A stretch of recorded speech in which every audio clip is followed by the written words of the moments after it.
You join us not at the Devil's Hump or on BBC Three. You are joined with the Pertweesmith Boys. Hello, I'm Hello, Ben mate. and Stephen Noonan to Hello. talk all things Season 8. Excellent. Hello, Here everyone. we are at long last. Yeah. Been a while for me and Ben as well since we've last done a stream. Is it? When was a live one? When was the last live one? Is it? Probably over a month month ago. Yeah, talking about Was the it- late great Stephen David Warner. What was that, Stephen Noonan? I don't need that. That's why you've been away for a while from the streams. We've been. I've created the reviving you. illusion of my demise. Yeah. Yeah. Well, here I am. I'm miraculously back to life. We found your brain in a jar, and we've knitted you a new body. You need to look for the perfect head. That was the bit that took ages. Oh God, yeah. Well, try the old grey model first, and which links us neatly into this. Where shall we start talking about this great season? One of the greats, one of the very greatest. Starting where you started with this, because you began your Doctor Who journey, or memories of your Doctor Who journey, with the Sea Devil, Stephen.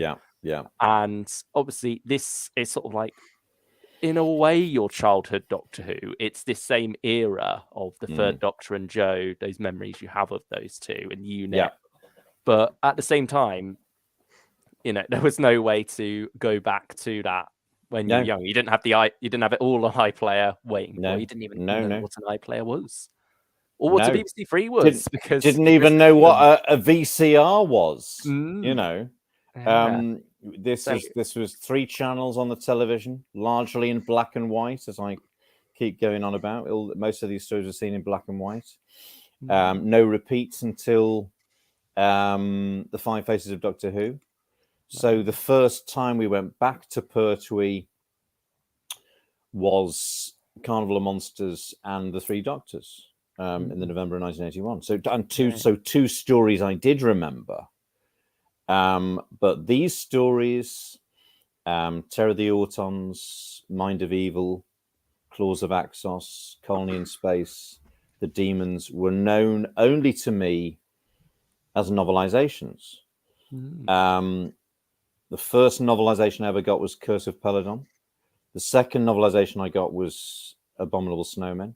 Third novelization was one of the stories from this season. Any ideas what it was? Which one was it? Doomsday Weapon? It was the Doomsday Weapon, yes. Actually, hang on. Which we have. There it is, the Doomsday Weapon. Better title. By far, absolutely. And the There's something about in space though from the Pertwee era. Well, they like their in space titles, didn't they? Or from space. Yeah. I mean, one of these stories was almost from space, wasn't it? The vampire from space. Yes. Last minute change. We'll get to that. So this was the first encounter with this season, and of course, because they hadn't novelized and didn't realize they were going to novelize the whole lot at this time. What's odd about the beginning of this? Joe's not with a companion. It introduces her. It introduces Joe as a companion. Yeah, so it assumes this is her, which caused great confusion.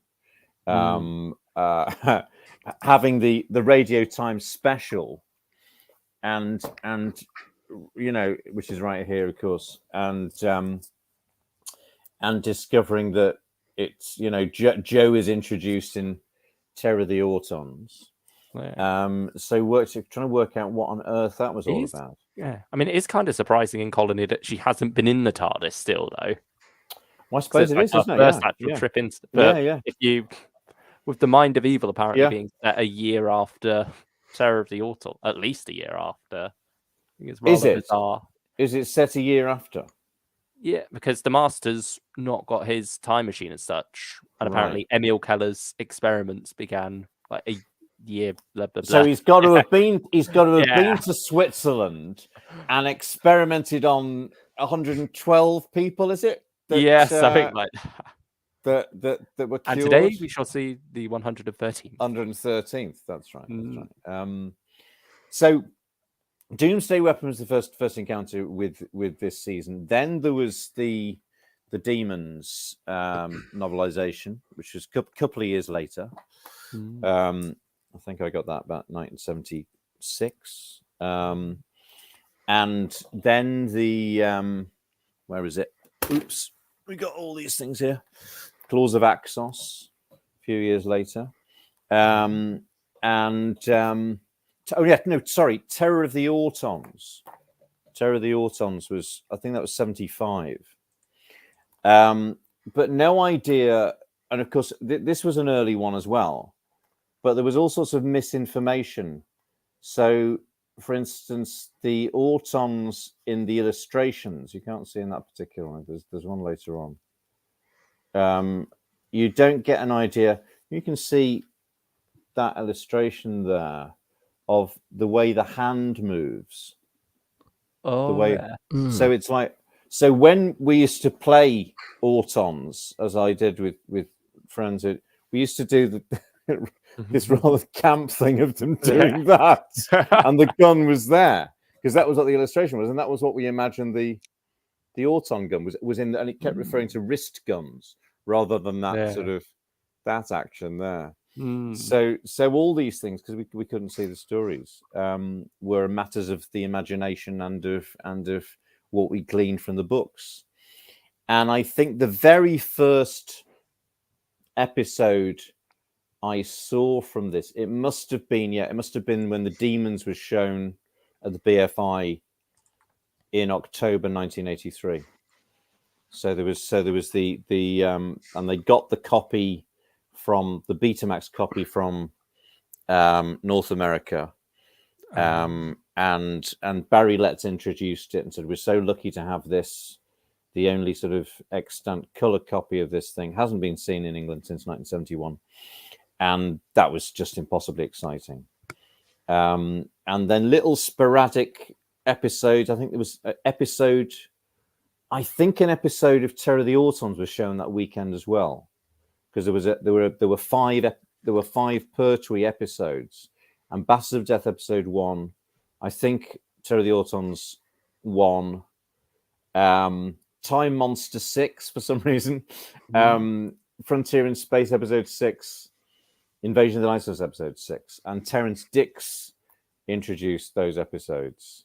And he said, "I don't quite know why we're showing some of these." So that wouldn't have been my choice, particularly the one with the wobbly dinosaurs, which was episode 6, Invasion of the Dinosaurs. So, yeah, didn't see. So, Demon's the first story I saw in full from the season, and then I suppose, bits and pieces. One of the episode 4 of Claws of Axos at a convention.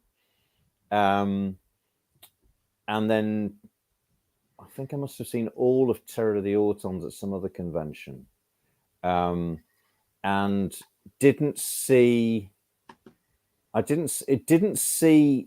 Colony in Space, and maybe until it came out on VHS. Certainly didn't see Mind of Evil till it came out on VHS, and that was black and white. That was 1998.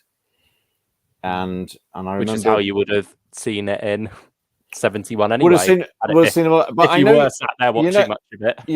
I watched that. I like watching the ones that I remember in black and white. But now we've got the color Mind of Evil. I never watched that in black and white. I tend not to watch the ones before my memories. And because Spearhead from Space is such a beautiful sort of color, film print. That's sort of gorgeous in color. Very, very gradually putting this season together. Must have been interesting as well, watching it for the first time communally. A lot of these stories. Sitting in an auditorium? With so many with Doctor Who fans. With Doctor Who fans.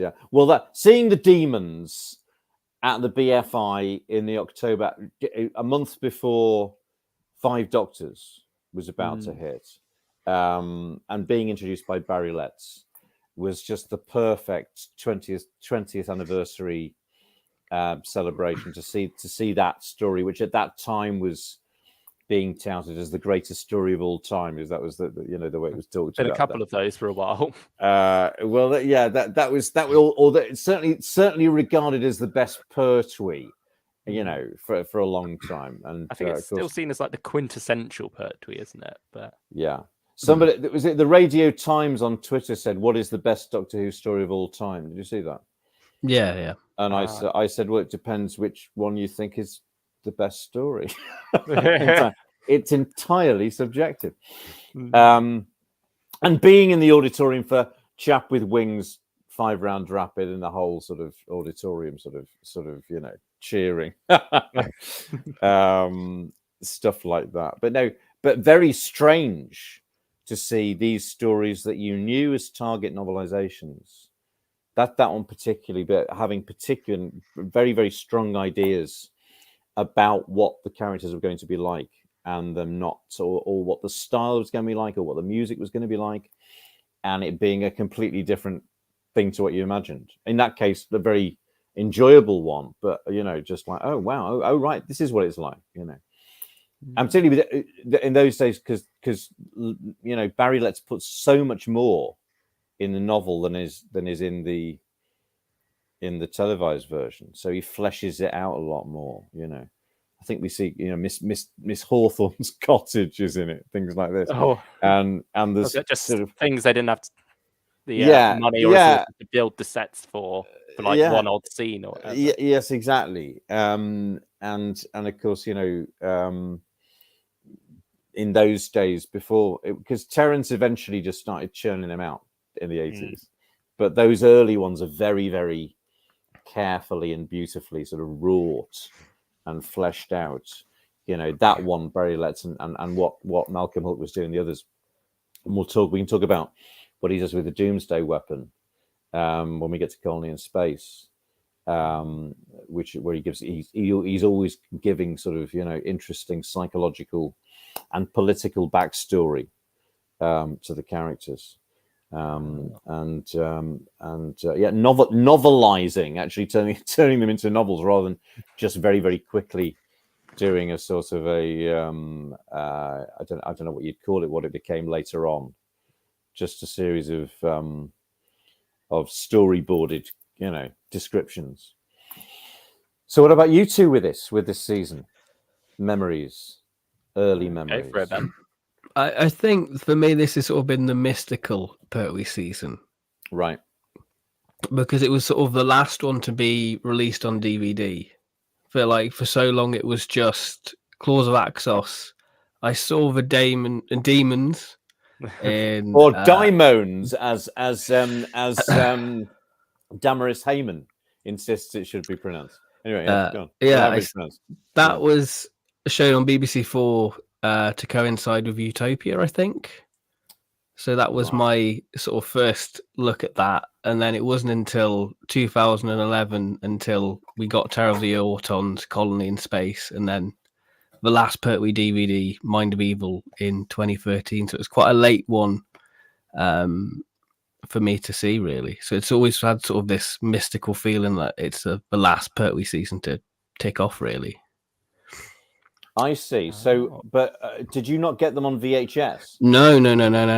Didn't get the VHSs, so I was always waiting for the DVDs. If you knew the DVD was coming sooner or later, so like similar to with the collection sets now, for people who don't have the complete DVD collection, you almost don't want to get them to then have that slot be instantly filled like not too long after. Right. Yeah. So what was the first one of the season you saw, Ben? Claws of Axos in 2006. Oh, was that the first of this season to be DVD'd? I think so. I think that was 2005. I think it was one of. Yeah, it was an early one, wasn't it? Because it doesn't have the 2 Entertain logo on the original. Oh, it's the only one that later got a special edition. Yeah, because I find it difficult to remember when the DVDs came out, compared to when obviously remember when the VHSs came out, because that would be the first time you could actually buy the flipping things. So, but when the DVDs came out is more sporadically remembered. I think Claws was first, wasn't it? And I know Mind of Evil last. I'm not sure which order they went in the middle, because Terror of the Autons was part of the Mannequin That was Mania box set. May 2011. That was, Ah. and then It it was at was the- October 2011 for Colony. So pretty Was quick it? succession there. There was Yeah, Demons before that. Demons was 2012 March. Oh, so yeah, they came out quite late then. Mm. I remember I wasn't hurrying to get the DVDs because I'd got them on VHS, but obviously I would get them because I'd want to see, I'd want to listen to the commentaries, I'd want to see the special features and the documentaries and everything. But I think by that point, go away. By that point, yeah, early DVDs, I was very excited because by having the commentaries and stuff.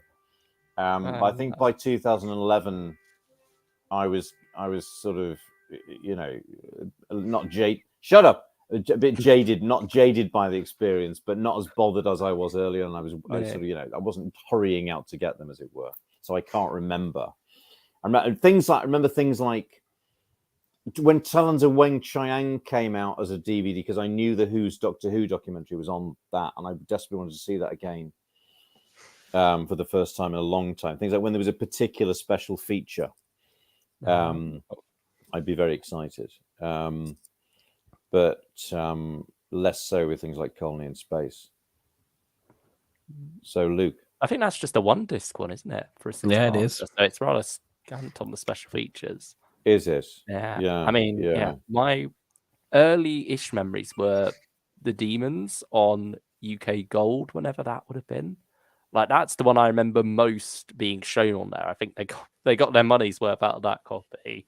Right. I mean, like, particularly scenes towards the end on the Village Green stand out in my mind from that story. But that was more just, you know, it was on the TV when I woke up, just in the background while I had my breakfast, not quite. This before you were a fan? Or you were a fan by this point? I think probably a bit of both. What age were you? Yeah, must have been about 8 or 9, right. I think. But just wasn't really interested in much Classic Who if it didn't have the Daleks or the Cybermen in it. Shamefully. Oh, really? That's interesting. It was when I went. When I got back into it again around 16, I got Terror of the Autons in that Mannequin Mania box set for my 16th birthday. So that would have been my first proper experience, actually sitting down, watching a story start to finish, fully engaged with it. And then, from there, I'm not sure. It's sort of like the middle bunch jump around a bit, but I know Mind of Evil again was last. It was one I was tempted to save for last, so that my last Pertwee was a strong one, but the urge was too strong and I got it before. You knew it was going to be strong, did you, Mind of Evil? Well, from what I'd heard. Right. Yeah, from what friends had said. Like Ben. And so I knew, like, reputation-wise, Mutants and Time Monster had less chance of being different the level on. But, Monster of Peladon? Was that also in the lesser category? I'm not sure, really. No? Okay. I'm not sure if I ever quite soaked in the fan sphere around that one before I got to it. Right, yeah. I mean, off topic to season 11, but that's one I do rather enjoy. Yeah. But, it's Mutants and the Time Monster that get a hard time, aren't they? They get the hardest time. Which is we understand why. Fond of them, although I am of the opinion there's no such thing as a bad John Pertwee story. No, I don't think there is either. No. I think it's obviously I'm prejudiced and it's all subjective. But I do think it's just so solidly planned by Barry and Terence. They really did, they were so diligent about it. They knew exactly what they were doing. They knew how to plan it out, as did Hinchcliffe and Holmes. I think the Mutants is rather a strong one, actually, as well. But I agree with you. I actually think with Time Monster, I quite like it, but at the same time, I can see why there is that perception about it. It's like you love it, but you can understand why there would be some criticism there. But with the mutants, I don't really get the hate towards it. I mean, you look like you're being lit like you're in the mutants at the moment, Stephen. You got like the red glow of the caves. You'll hear a bit of Tristram Carey music in a minute, which somebody described as the music, or maybe it was me, the music of anxiety and paranoia. Is because it just sort of trickles away at you, doesn't it? The music in the mutants, it sort of just niggles away strangely. I always feel slightly unsettled. Maybe that's the reason why people don't like it. I think that it's the music is so sort of odd. Obviously, the music in the Sea Devils is odd, but it's kind of very sort of direct and odd and aggressive and clearly sort of dramatic at times. Where the mutants' music is sort of more uncanny. It's almost sort of in a parallel universe of its own, which doesn't seem necessarily to have a lot to do with what's going on the screen. Very strange, a very sort of unsettling experience. Anyway, we're on season 9 suddenly. Predictably enough, we've gone off topic. I think we should, because you've both got to get up early. Yeah. So we should try and stay on topic. Yeah. Go back in time a year. And should we start talking about? Well, let's talk about the difference of tone, the change, because this is the first season where Barry Letts and Terrance Dicks together have got their hands on the series without any. Barry inherited the concept of Stranded on Earth from Derek Sherwin. That was Derek Sherwin's idea. And of course, Barry and Terrance, or particularly Terrance, said it. He thought it was it wasn't a great idea to strand the Doctor on Earth. So you got a very, very, or so they say. There's all these received ideas, aren't there? That there's this first series 7, which is terribly different in tone to the rest of the Pertwee era. Is it so very different from the rest of the Pertwee era? There's a question. I feel like there is a fairly strong contrast, but at the same time, they feel more like each other than any other parts of Doctor Who. I think season 8 sort of the last gasp, and I think season 9 is when you probably get the Barry and Terrance vision, I would say. Yeah.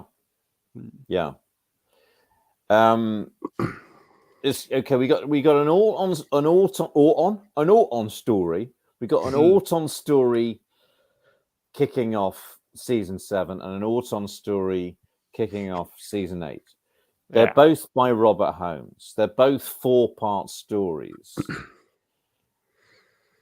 Do you get a huge sense of a difference if you look at the two stories together? Is there a huge sense of a difference of tone between Spearhead from Space and Terror of the Autons? I would say so. I think partially helped by the Master being there, because the Auton, since it is very much repeating a lot of the same plot points you had the previous year. Yeah, but it's genius in that because you can relegate that to more of a subplot almost. You know the beats, those numbers. You don't have to focus on all that, and instead, it's just a game of one-upmanship between the Doctor and the Master throughout it, which works very well to introduce this new main villain for the season that you're bringing in. And does Joe create a different tone markedly from Liz Shaw in the first series? I'd certainly. She feels like a different. Because this is the thing, wasn't it? Barry thought that there was a problem with the Caroline John character being too clever and not having. It's like the one major change he was able to bring in straight away, wasn't it? The question, having the question asker, and so this is why a more ignorant, a less educated character was required. I think one other change is, although it's not necessarily a permanent HQ, there is more of a feel of UNIT having an HQ this time, whereas season 7 it's very much, okay, we're joining them in the caves, I'll make this my temporary HQ. Do we only see the HQ in Spearhead from Space? We have a little bit at the start of Ambassadors. Ambassadors. And Silurians as well. We get the garage. But but otherwise, they're sort of like temporary HQs all over the place. Well, the beginning of Ambassadors, I mean, that must have been... I remember the first time I saw Ambassador of Death episode 1 was that weekend at the BFI, when they showed, after the Doomsday, they showed a number of episodes. One of them was episode 1. And I, because seen no photographs from that stuff, never seen any of those episodes. And there was sort of a good minute or so I was going, is that supposed to be the TARDIS interior? Which looks like somebody's lounge. Because they've got it looks like sort of ornaments on it shelves, doesn't quite look like a lab either, does it? It doesn't look like anything. No. I don't know how long it took me to work out that. I think let's just shelve that. That can't be the TARDIS interior. There's something else going on here. Did they maybe grab it from another production or something? It looks like a set from something else, doesn't it? That's what, Because they only use it for that one scene as well. So you wonder, did they just think, oh, quick, before you demolish that, can we use it for this one bit of Doctor Who? That'll do. Yeah. Stick a console there. Yeah. But it doesn't have any sort of hallmarks of unitness or laboratoriness at all, does it? No. And it's very odd, isn't it? All that, and then because presumably, well, they're the same pieces of scenery, aren't they? In Claws of Axos from the Troughton era, because there's that. Yeah, you have the blow up. The blowing up what looked like a load of orange crates. Yeah, that flat thing. So that was obviously in storage. They couldn't be bothered getting that out. Because there was a plan to get rid of the TARDIS, wasn't there? I think in season 7. Oh, completely. I think so. I think there was they thought maybe we'll get rid of the TARDIS altogether. Briefly, I think.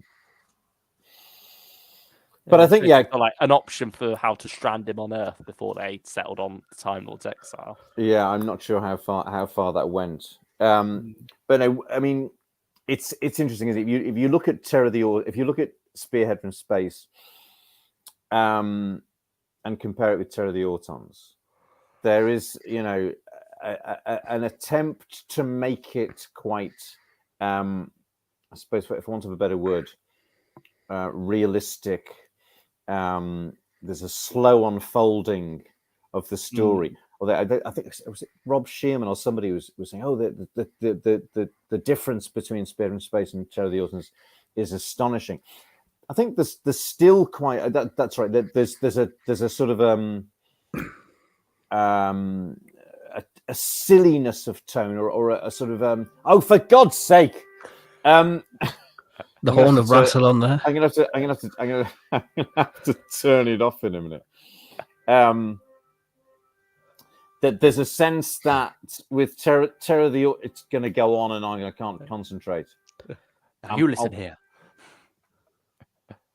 Now listen to me. I'll box his ears. That person is next to him. There's a sense of the sort of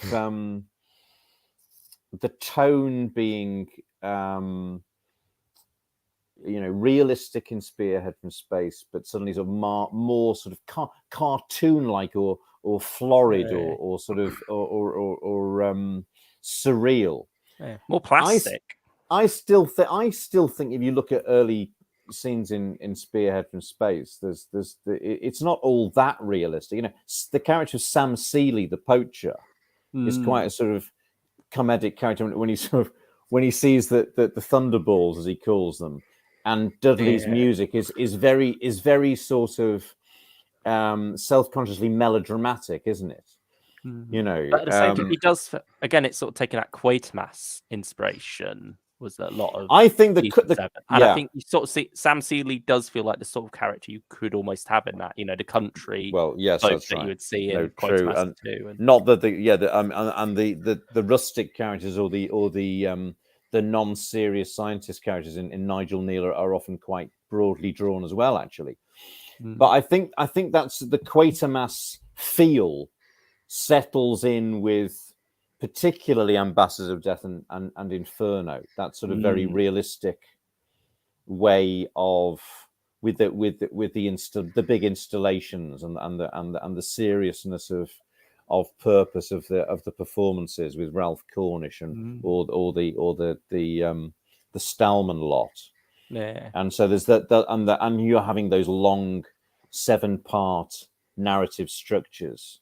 So it all very slowly unfolds. What's astonishing with Terror of the Autons is suddenly there's this really quick grammar of moving from one thing to another. a lot happens in part 1. Very quickly. So we open on a circus rather than a scientific installation. So there's this suddenly this carnivalesque setting, much more colourful. That's right. And then the horse box materializes for Rossini. The master jumps out, almost immediately hypnotizes him, and it cuts immediately to the stealing of the energy unit, and then cuts immediately to the Doctor in the TARDIS, isn't it? So, of singing. I don't want to set the world on fire. The use of the CSO there as well. Like they're very much getting the most out of being able to go to many locations through that. You're almost surprised that in the Demons, Barry lets it say, okay, let's do Damaris Heyman's house through CSO. Well, kitchen shot. Mrs. Farrell's kitchen, yes, is a particularly amusing sort of one. I like the use of the CSO in Terror of the Autons because it fits with the plasticity, the artificial. Yeah. Because I think when I first saw that first episode, because as a teenager, we were very sort of anxious about crap CSO. Well, if you'd by the time we'd seen, hang on a minute, where were we? Yeah, so by the time you get to October of '83, we've had the bloody snake, in Kinder, for instance. The horrors of bad special effects to teenagers, because you desperately want your program to be well thought of by the general public, don't you? And of course, not that you have to worry so much when you're at the BFI. No, but you in your mind's eye, you think, oh, it would be great if we could show this on the telly and everybody would be impressed by it. So I think I was shocked by how much CSO there was in that just because there was that first episode. So there's Wouldn't it be great if in 60 years we could colorize this and edit it down to 75 minutes for to show on BBC4? There's the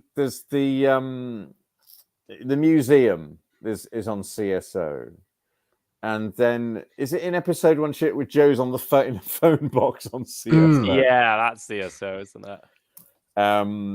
And the master saying the Autons are my servants, that the room in the factory is CSO. Yeah, I remember being slightly appalled by that. I'm thinking, oh my God, he just thinks he can do anything, doesn't he? Barry thinks, oh, we've got this amazing thing. We don't need sets anymore. We can make it. And of course, as I said many times, in black and white, it doesn't look as bad.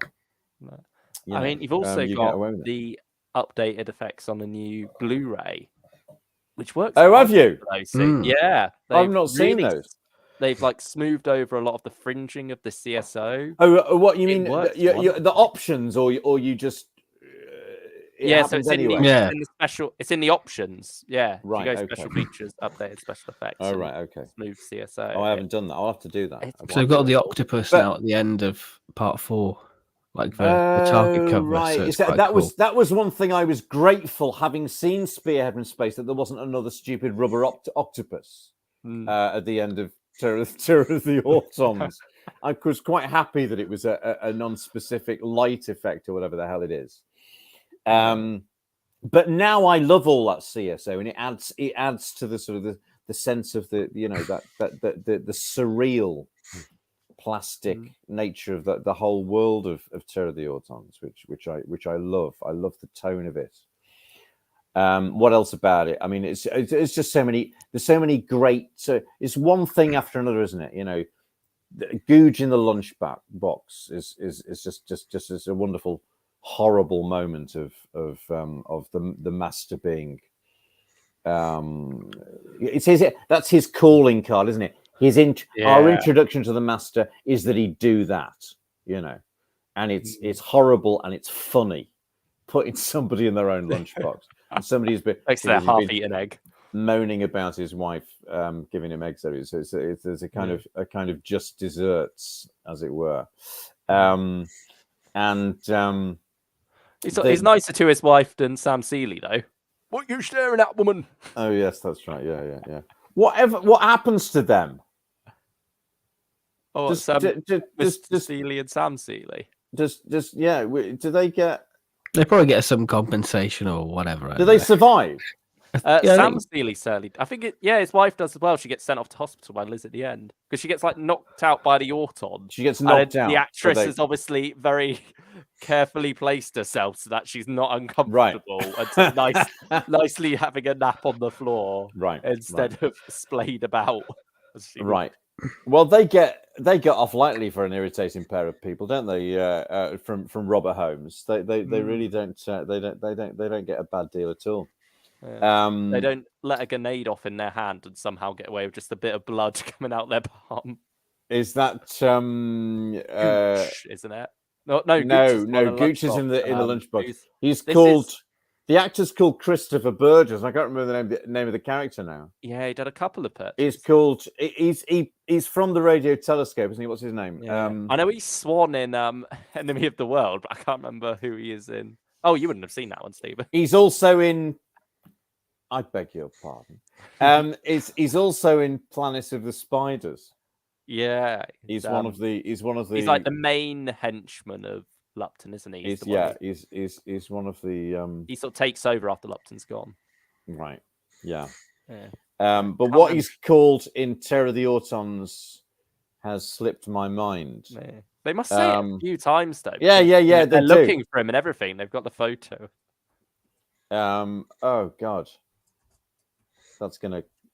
Somebody look it up quickly. Yeah, I'm gonna have a. The swallowing by the chair is one of the great deaths of all time, and brilliantly shot. Very, very gruesome. Yeah, this is the one where it's making the most of the plastic, isn't it? It's invasion of the home, isn't it? Yeah, Spearhead was just the mannequins, really. Whereas this is now all plastics everywhere, and it can all be out there to kill you. It's all building up for the shop window breakout in Spearhead, isn't it? That's the big set piece. Whereas with this, you've got a number of things. I mean, a number of wonderful set pieces. Yeah, again, it's the Doctor and Master trying to outdo each other. So you've constantly got different ways of Professor Phillips. Do that. Yeah, Professor Phillips. That's right, of course. What was the working title of this story? Ben scrolling down to find out. The working title. Are you cheating? Okay, I don't know. It was basically there's a number of threats, but the big threat at the end, of course, what the Masters sort of plan to paralyze the nation is what? Oh, isn't it something spray or spray of death? Yeah, Spray of Death was the original title. So, but Barry thought that was just it's a bit too specific. Well, he didn't say that. He said it was too specifically about the daffodils, where there've been loads of other things. Is Terror of the Autons not naff? It says more on the tin, I think. I know. I suppose it's very much of the ear, isn't it? Terror of this, horror of the that. All the things, and we're so used to them. Yeah. And Robert Holmes liked those sort of B movie titles. Yeah. Although it's like the Autons have less to do here than they did in Spearhead, really. Well, Auton is just a sort of blanket sort of notion, isn't it? For things plastic. Well, what about that title? The Auton Invasion. I get that can apply to either of them. Rose could also be the Auton. I think it's probably my favourite story of this season, Terror of the Autons. I love its, the economy of it, the pace of it. I think Delgado is just instantly brilliant. He's more likable than the Doctor, I would say, in Terror. Well, he's the wonderful contrast between the fact that he's calm and charming and never raises his voice. And the Doctor's bad-tempered throughout, is a lovely sort of juxtaposition. There's many scenes laid out to deliberately display that, isn't there? Yeah. Often cut in between the two. But it's Delgado's ability to do almost nothing whatsoever. Like that first scene with, as we learn, his name is Phillips, when he's just there, and he just stands there and stares at him. And it's just without doing anything. He's terrifying. The rest of his body's completely still as his arm raises up with the tissue compression eliminator. Yeah. I mean, with all due, well, maybe not all due respect, but with some respect to later actors, nobody's ever done so little to be so threatening as the Master. There isn't a moment where Ainley ever did anything like that. Just stood and looked, I think the closest would have to be Jacoby, only because there was so little he had to do as the Master before John Sim came along. Well, yeah, the I am the Master, but he's still got a line, and of course there's all the lighting and the way it's shot and everything, and the music. You've just got Pertwee, Delgado's ability just to sort of to inhabit the villainy without doing anything at all. Also, note that this is one of Dudley's best scores, I think. It's because this is the season when, with the help of Brian Hodgson, he's only using the VCS3s, the voltage controlled synthesizers. There's no instrumentation at all, and it works beautifully in this one and less well in the later stories. And I think, as somebody said, and it wasn't my original idea, but that he's using the synthesizers not trying to pretend they're instruments; they just being used to create that artificial feel, isn't it? Strange sound, rather in the way that I think Malcolm Clark does in the Sea Devils, but sort of a lot less, exuberantly in this. It's very, very sort of focused and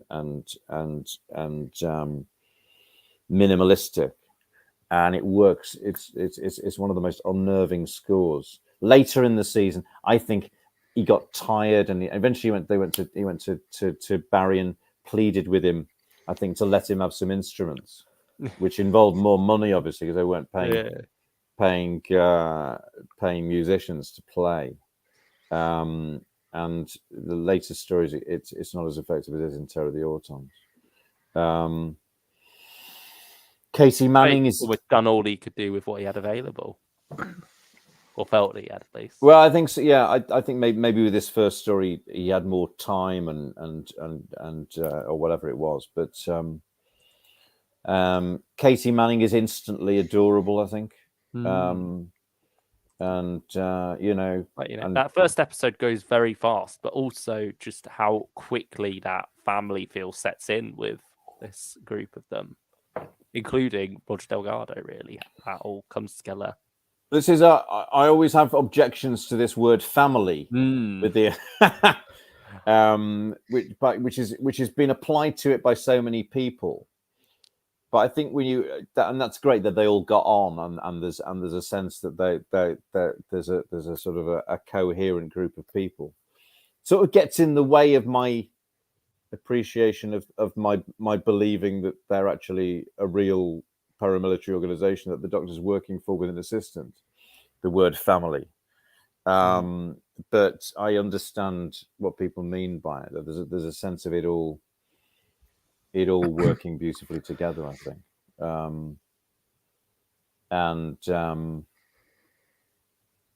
Barry Letts direct it brilliantly. I think that's of the ones he directs, that's the one that works most effectively. Got great stunt work in there. Fantastic stunt work. Obviously, Terry Walsh on the hit by the car. You got the flip in the final battle as well. Yeah, all those because they use. I think that's a Stuart Fell job, isn't it? The flip. Yeah, he always likes to do it. He's the flipping. I think they were using little trampolines so they bounce, right?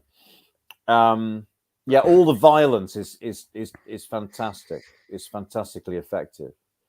A sense of those the guns that don't do that. Yeah. But they seem really, really threatening, don't they? And the sound effect as well. The particulars that sort of that. It's the build up as well. I think when you get the clunk of the hand to the. Yeah, it's the 3-part thing. It's that sound of the hand, the bolt, and then the explosion. It's a beautiful sort of 3-part audio experience. It's a different kind of gun from usual, not just in that, but also the puff from it. I guess. Yeah, when it does it. I mean, on the unit soldier in the quarry, who's like, he's not Mike and he's not the brigadier. So when he gets out the car, he's the one who's got to get it. Right. Yeah. No, I think there's a real sense which permeates a lot of this era, but a real sense of genuine threat and danger, and those all that location stuff being shot really beautifully shot, as it is in season 7. The stuff in Ambassadors of Death, the stuff on location in Inferno. Is this the first time in Doctor Who that a quarry's actually been a quarry? That's a very good question. That is a very good question, isn't it? Because it becomes a joke in Hand of Fear, doesn't it? There's another Tom Baker story, isn't there? What is Seeds of Doom? Just before where the quarry's a quarry. When is a quarry a quarry? Yeah. Well, Ambassadors of Death, isn't that where they bury the bodies? That's a quarry. Yeah, that's a quarry. That's very much a quarry. In Hertfordshire, I think the brigadier says, doesn't it? Is that where it is? 2 bodies in a quarry in Hertfordshire. Yeah. And I'm not sure about quarries in.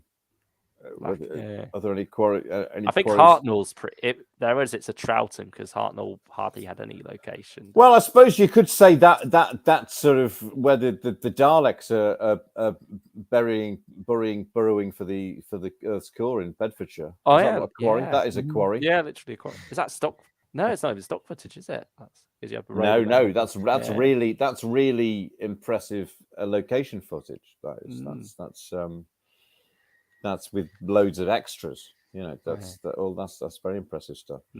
Well, again, we've drifted way off of season 8. No, we're bound to. Yeah, it's just the way it goes. We're like galactic yo-yos. We'll bounce back on it. It's fine. Exactly. I mean, drifting off it quickly just to say hello to everyone in the chat. Is there anybody here? Is it not just the 3 of us? We've got a couple of people. Who's there? A small but dedicated following.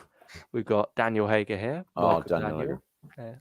Stylish one, of course. Great to see you all splendid, back on another stream. Great to be back, Stylish one. We've got Sam's, aka Mr. Boncactus. Oh, Mr. Boncactus. Yeah. All right, lads. Sorry I'm late. I've been watching Geordie Shore. Very good. Quite different. Very good. Luke Pietnik is here as well. Oh, Luke. Excellent. Hello, Luke. The Demons DVD was my first watch, which was unusual, but the VHS cost an arm and a leg. Did it? Hang on a minute. Might have been another reason. Let me just find it. Hang on. Here it is. Oh. There. Hold on.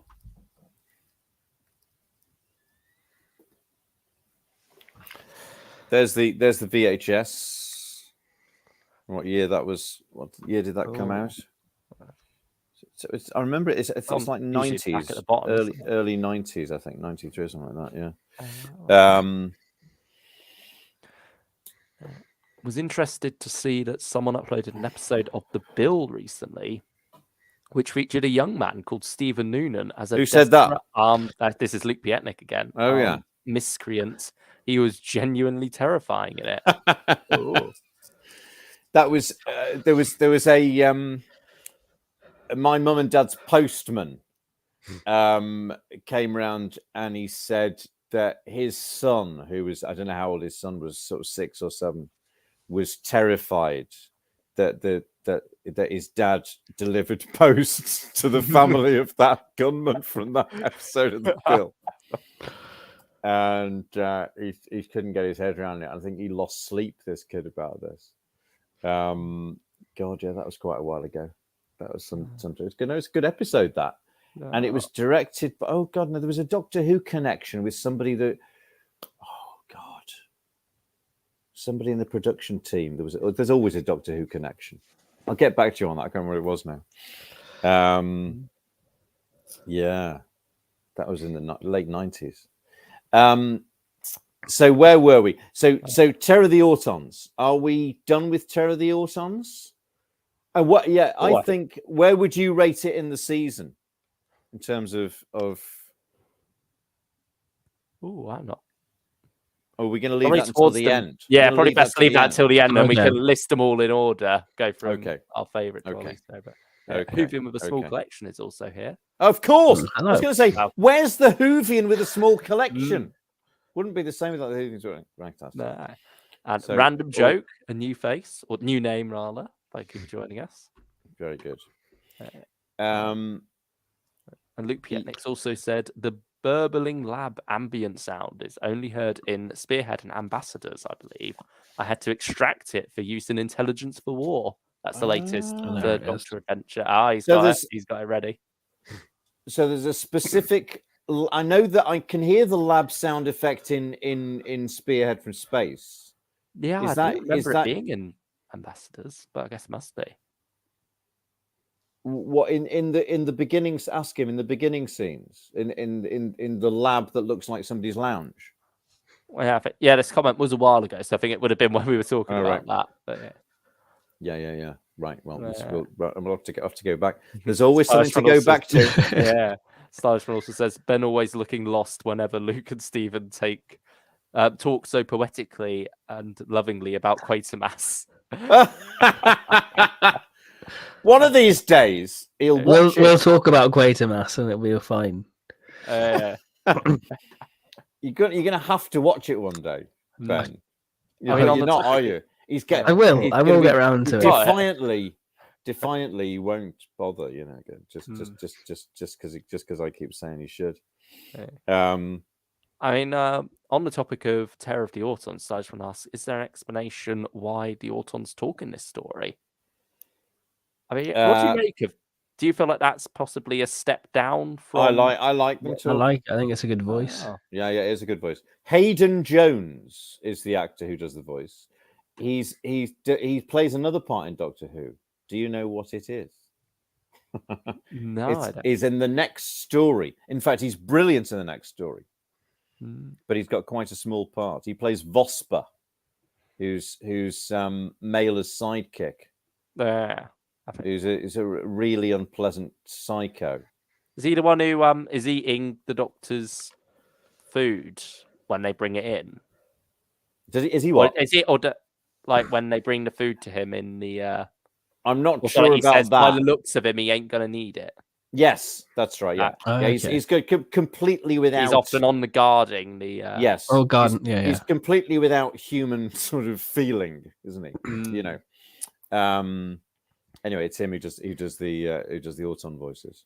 No, I like that. That's kind of you suddenly expect they take the head off, don't they? And suddenly it speaks. It's just a yet another dimension of eeriness in the story. It makes perfect sense because why shouldn't they speak? Yeah, I mean, who was it in the leader of them in Spearhead from Space. I've forgotten his name. Channing. Channing. I mean, yeah, he's speaking. He's technically an Auton. Well, what So is the if difference? they can What's the speak, difference between a Nestine and an Auton? Well, like a Nestine duplicate, that's Auton duplicate. Yeah, it does. There is something about the silent manner of those Autons in Spearhead, though. You know, the blue jumpsuit and such that I find a bit more creepy. Well, they're very creepy, but then they've done that, so it's like people who moan about the development of the Weeping Angels in Time of Angels, that they can move or whatever it is, and you go, well, it's another story that trying out different sort of wrinkles, as it were. No, I haven't got any complaints whatsoever about Terror of the Autons. I've dealt with any reservations I might have had about color separation overuse in the past. No, is there anything? Oh no, episode 1 cliffhanger. Not that keen on that one with Joe and the ludicrous bomb. Got to open it. I've got to. It's the daftest bomb ever, isn't it? It's amazing how quick that happens because you have them research where the plastic factories are. Next minute, you've got Joe at a plastic factory, and then you have. Yeah. I don't mind the sort of that sort of almost like cartoonish moving from one thing to another. It's just how crap that bomb is that I have a problem with, which is just like a great big old trunk with smoke coming out of it. It's like, why did they train it up so much as well? God knows. God knows. And it's really badly edited, that episode ending, isn't it? Which I must open. It must open. It's like a very close-up shot of the Doctor. Go, don't stop her. That's a bomb. Yeah. There's not much. You can't really see how the scene plays out. No. A grander picture of it. No, and it's a pretty unconvincing punch of Mike Yates. And the cliffhanger sting comes in really, really sort of clumsily over the sound, doesn't it? It's all a bit of a mess, that. Well, the theme's a bit of a mess in season 8 because it's using the Troughton theme, isn't it, for majority?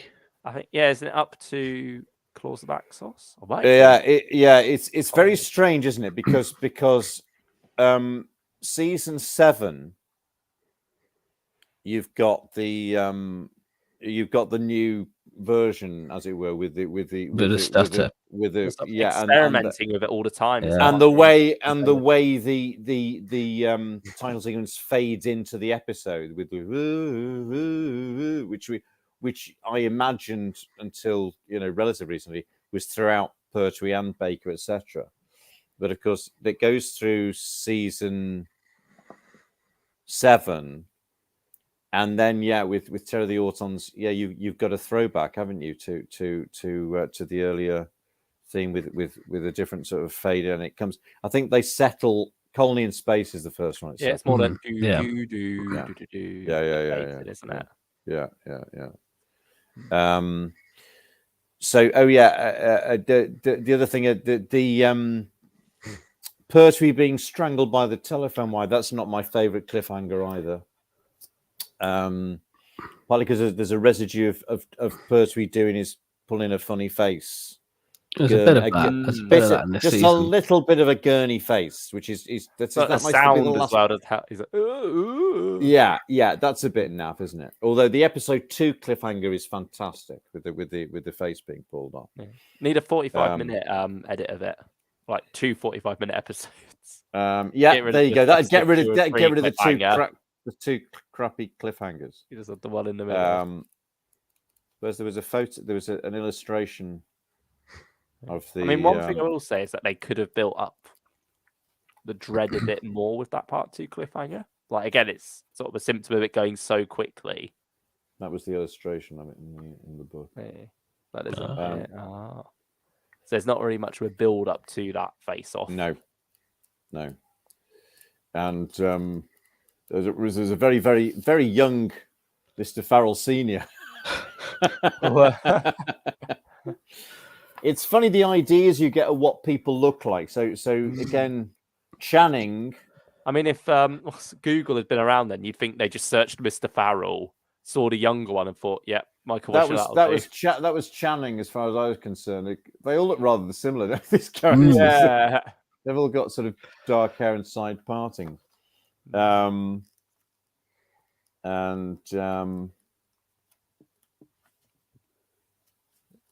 if there any other. Oh yeah, that's right. Said, yes, it's used in both on the lab sound effect. I took it from the latter story because it has an echo on it in Spearhead. I think the lab sound might have been a recording of the machines used to spin test tubes. Right. Oh, right. Centrifuge. Yeah. Centrifuge. Yeah. That's more impressive than the. It's in the although that is actually an octopus. Bit slimy. Was the centrifuge what the first Doctor wanted in the Keys of Marinus? Oh no, I think it's what Ian, because he wants a cyclotron. Oh, cyclotron. Centrifuge. When in fact he gets that, doesn't he? Pretty much. Yeah.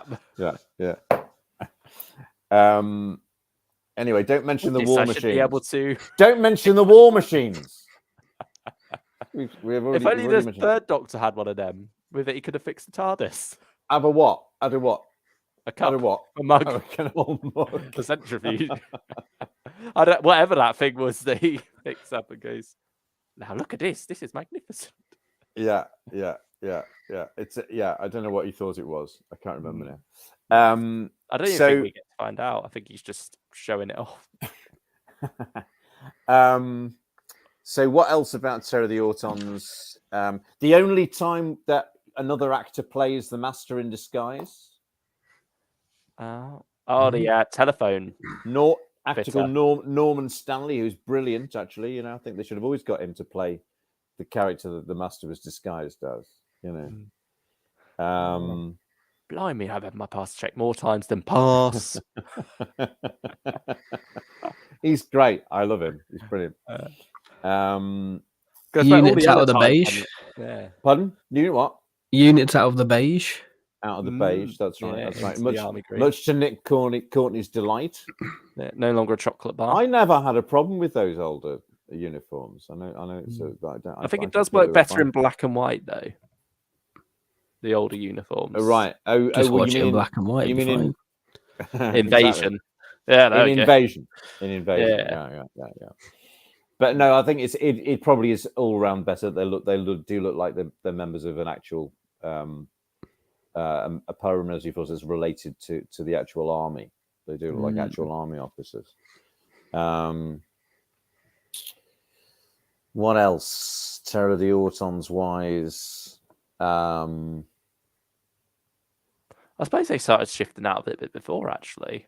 Because Inferno, you do have Benton in his army greens, don't you? Like, not just parallel Benton, but... Yeah, do you?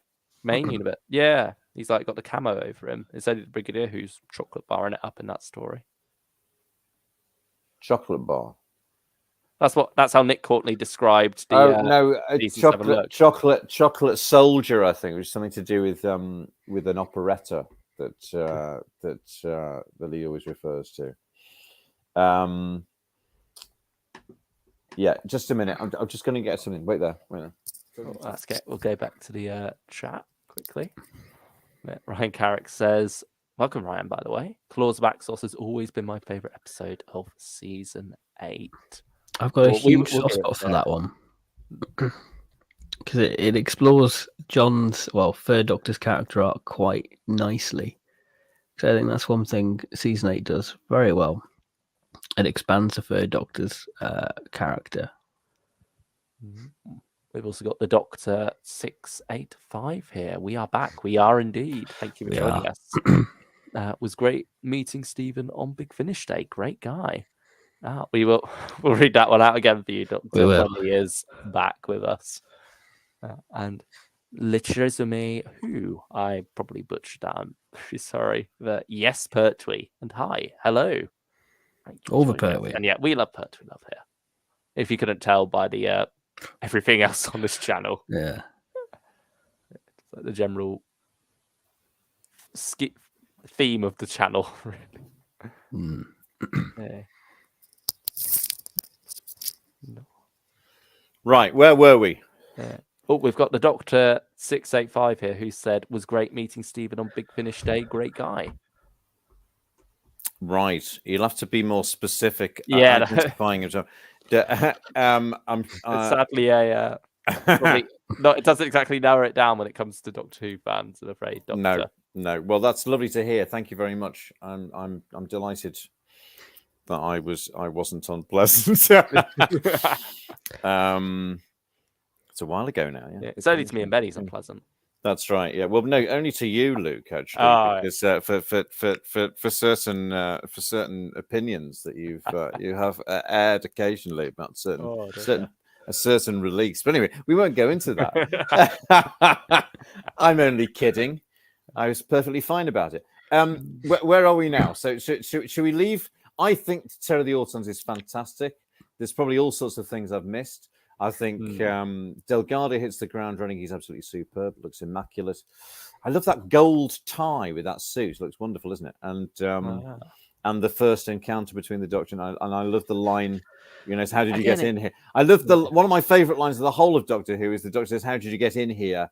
Doctor, don't be trivial," which is so brilliant. It's a brilliant way of dealing with a plot point, isn't it? I mean, he got in there once before anyway. He sort of comes down from the spiral staircase as well, doesn't he? My son became very fond of that line. If his mother would ask him a particular, he'd say, "Don't be trivial." Which pleased me no end. Oh, another one, my son. So if I told you this is hilarious, it's a bit naughty, really, because what it refers to. Somebody thinking that Sam was which he was, Doctor Who fan, but not necessarily a fan of all eras.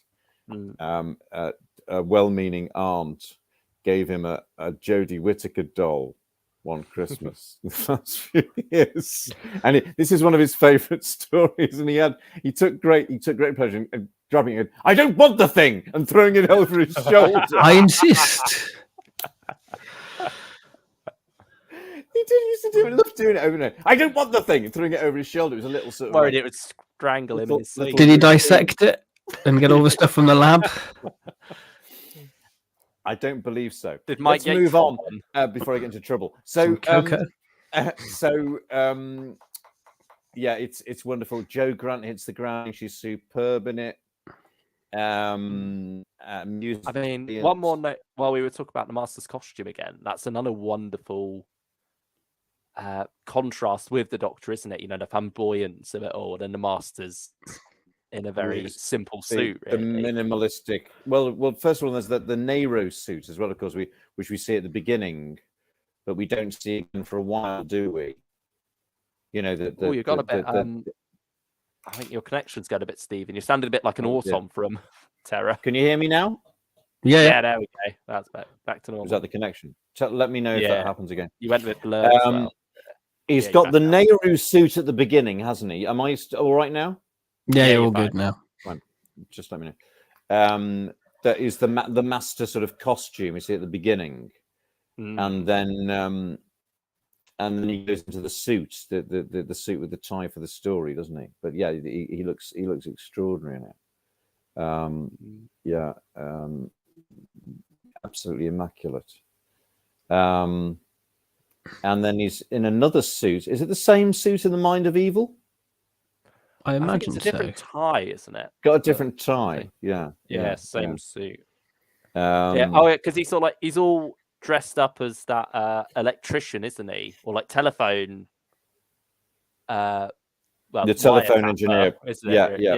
Yeah. With the and then he takes that whole the whole boiler suit off, and he's got his regular suit underneath. Yeah. Like leap. Oh, that's wonderful. The way that's shot and the mask just getting dropped down onto the teapot. Yes, it's sort of deftly done, isn't it? Because we haven't seen him for the whole. Are we on? Are we done with? This is our This is our transition. I think we've got to do this because obviously later on we'll go. Oh, what did we not cover? But I think if we're going to get through this and not end up doing a 5-hour flipping stream this time.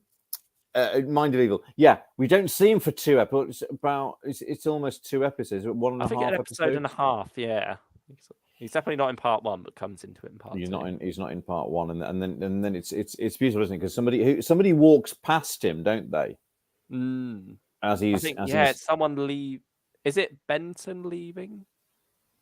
It's so well directed, Mind of Evil, isn't yeah. it? It really is. Oh, Really it's is wonderful. superbly. All sorts of little touches in it. So yeah, that's one of the Rather uses. like a film, isn't it, sir? What's that from? That's Mind of Evil. Who That's says towards rather the like a end. film? Is it Corporal? What's it? Was it? Is it Cosgrove? Yeah, I think so. Cosworth. Major Cosworth. Yeah. That He's a big actor, idiot. talking of Jodie Whittaker, was in the play I was in with Jodie Whittaker. Oh, really? Patrick Godfrey. Yeah. There was him, Jodie, me, Michelle Gomez's husband, Jack Davenport, the bloke whose face melts in Dragonfire, he was in it. What's his flipping name? He's coming back to Big Finish. Alumni. Ed Peel. Yeah, that's it. Yeah. Yeah. You should remember that because his face peels off. Nice. Nicely. So, where were we? Yes. So or his head peels off. So leave it. You got any more? No. Yeah. Thank you. The reveal of the master, but telephone. He likes impersonating telephone engineers, doesn't he? The master. Then this incarnation. Yeah, is sort of subtly and deftly introduced. Yeah, is this one of your favorite stories, Luke? Oh, most definitely. And I think, as we were saying before, the direction very much helps that. Yeah, it's a strong script that's just brought to life so brilliantly. Such style, really. Yeah, I think it keeps up the pace as well. Like for a six-parter. I don't think many six-parters do suffer from being a six-parter or drag at all, but this is one where you really don't notice it, even though a lot of the cliffhangers are the same. They are almost identical, aren't they? Yeah, they're all basically about the machine having I think at least whatever effect. 4 out of 5 are, aren't they? I think which one isn't? So there's let's go through this. So the first one is the fire, the Doctor's memory of Inferno. The second one is Puff the Magic Dragon. Is that the second one? Yeah, as they called it. The third one is that? Oh, I know the one that is part 5 when Mailer, the Brigadier. Oh, the gun. Yeah, the gun. Yeah, that's the only one. Yeah. I mean, it's Is the third one the Doctor seeing all the old enemies? Yes, I think so. And then there's and then the next one is the Doctor and Joe after Mailer runs out the room. Oh yeah, that's right. When the machine started transmatting itself around. Yeah, so it comes back into the room. Mailer runs off, and then they're stuck next to the controls. Terence is very funny on the commentary at that point. He says this could only happen in Doctor Who. A mad policeman's helmet transmitting itself around and zapping people. The unique. What do we do? It's a truncheon. The unique Seeds of Doom. The unique surrealism of Doctor Who. But it shouldn't work, but it does. It's very, very sort of unnerving, isn't it? The effect as well, when later on when you get that weird static of it killing. Oh, the static, it's wonderful. But it's not like a generic static, is it? It's got something else to it. Is it a little bit like the static? Is it a little bit like the static in Ambassadors of Death with the quick zap? The zap. Yeah. Is it a bit like that, or is it slightly different? I think it's a bit more full on, isn't it? Yeah. I think the static in Ambassador of Death is more like a small spot, whereas this is the whole screen. This is the whole screen. It's almost like the negative effect of the Daleks, isn't it? Yeah. And we have the Pringles effect, haven't we? The sort of the crinkle cut crisp effect. Which the music matches rather well. It's interesting, isn't it, that this is a story that's 1971 is the same year that the film of Kubrick's film of A Clockwork Orange comes out, but that's right at the end of the year. So it doesn't really affect culture until 1972. But this is a story which is influenced by ideas about dealing with criminals in ways using mind control or brainwashing them into recovery or whatever you want to call it. And so there's two novels, both written the same year, 1962. One Flew Over the Cuckoo's Nest, which is made into a film with Jack Nicholson in 1974-5, and Clockwork Orange is the same year, 1962. But it's interesting that this predates A Clockwork Orange, which is dealing with the same themes, tampering with people's minds to alleviate their criminal tendencies, and whether that's ethical or not, or a good idea or not. So it deals with that concept brilliantly in a Doctor Who way, but a way which is also, as we've suggested, remarkably like sort of gritty sort of television and film of the time. It's very, very unusually hard hitting, isn't it? The way it's directed, the way it's played. It's like the one that feels most like a hangover from season 7. It's like, There's a sort of a strong similarity, I think, between the character Regan in Ambassadors of Death and Mailer. Well, this could have used the same character, really. Well, it's not dissimilar. But then again, you'd lose the wonderful work that the actor does with Mailer. They're both great. It was William Dysart is the actor in Ambassadors of Death, who plays Regan. What other Doctor Who story was he in? Any ideas? Give you a clue. He's actually Scottish. I just said Terror of the Zygons, but no, it isn't. Go earlier. It's pre-Ambassadors. Yeah, it's not hard. Any guesses, Ben? I think very, very Scottish. Our story set in Scotland about Scottish people, out of which comes a Scottish companion. Yes, there we go. I mean, not watched. I just listened to it. It's my excuse. Well, that's a great pleasure to come. Who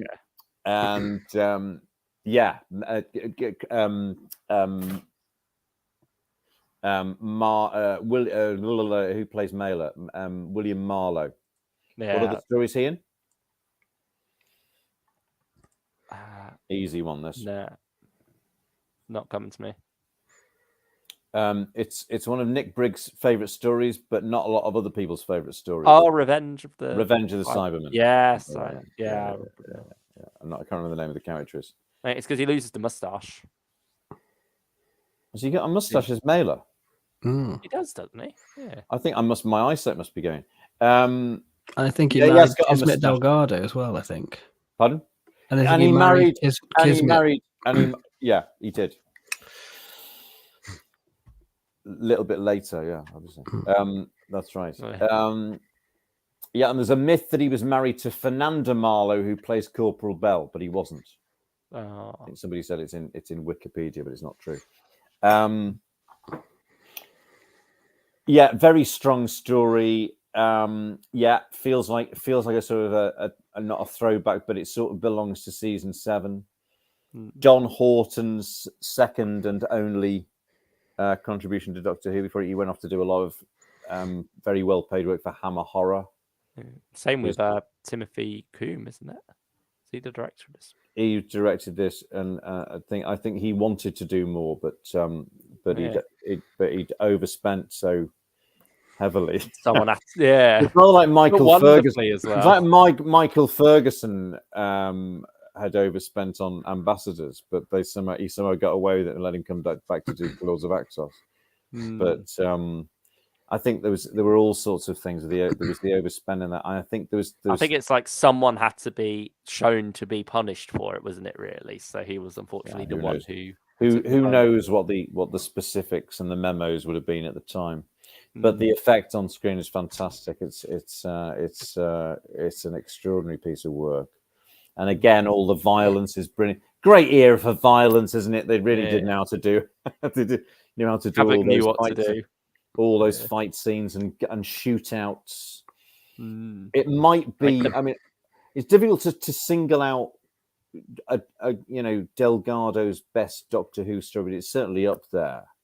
The Give way him a cigar and he's as well. Like the cigar in the the limousine, listening to King Crimson, a piece of it's a track called "The Devil's Triangle," interestingly off an album called "In the Wake of Poseidon." Listening to that that extraordinary mellotron music there, it's a great moment. But no, he's playing it so sort of subtly and so precisely and minimalistically. It's just wonderful how beautiful. Genuine he is when the Doctor and him are getting along while coming up with a way to defeat the machine. Like when he says that's a genius idea to him, he means it.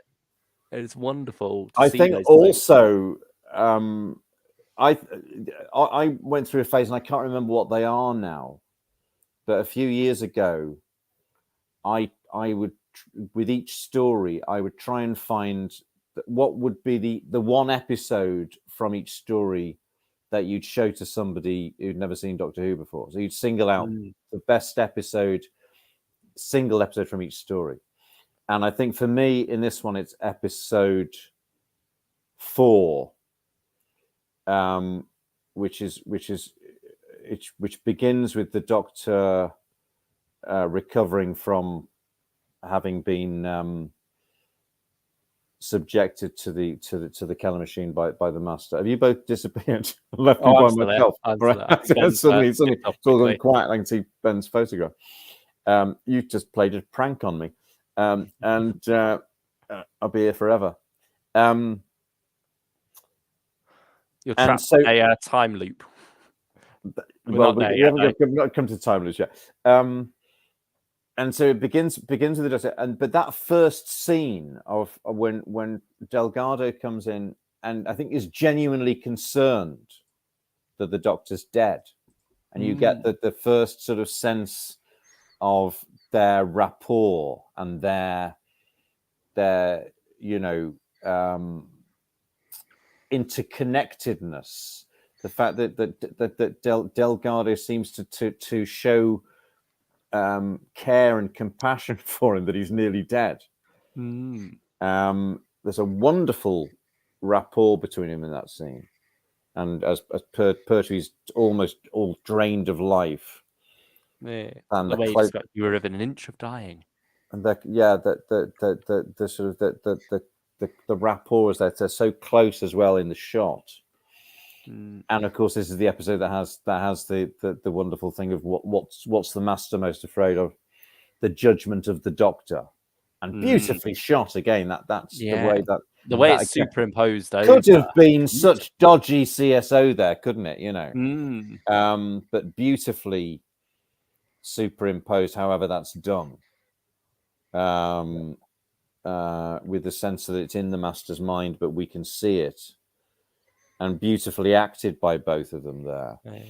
I suppose again that sort of then could flip back to that bit I mentioned earlier when he's saying the Doctor's a genius for this idea to trap the machine. He's given him that praise. Is that what he wants from the Doctor in return there? So is it the opposite of his fear of being scorned by the Doctor would be getting praised by the Doctor? Yes. Yeah, there's a lot to analyze there between the two and their relationship. I think, this is the first. Obviously, it's only the second story, and they only had one encounter in Terror of the Autons. But this is where the relationship between them, the complexity, the sense is so deeper, isn't there? Yeah, the depth of the relationship it crystallizes for the very first time. You have a wonderful shot later on. I think part 5. It's like the calm before the storm. It might still be part 4 actually. While the Doctor's passed out in bed, more or less. Oh, the shot it fades over to the dissolve from the Doctor exhausted to the Master exhausted in his office. Beautifully done. that's presumably a brilliant idea of Tim Coombs to connect them with the shot, with the mix. Yeah, probably took ages to line up. Possibly another reason why he didn't get rehired, because he was taking all that time. The only person who was allowed to take that time was Barry letting himself do it. Like the idea of he said he wasted so much time in the studio because he couldn't get Googe in the lunchbox to look realistic. And he said then they realized, he said he just looked like he was miles away in the studio, and then he realized, it's because there's no shadow. So they cut out a piece of brown paper to stick underneath him, and then he suddenly looked like he was in the lunchbox. He said that took 2 hours in the morning and another half hour. He said, I lost so much rehearsal setup, camera setup time, But I don't think he would have been so lenient on another director taking the same time. But that's the joy of do being as I say, not as I do. Joy of being the boss. Producing. But it's all that sort of external stuff in the helicopter. Because the helicopters were ludicrously expensive, weren't they?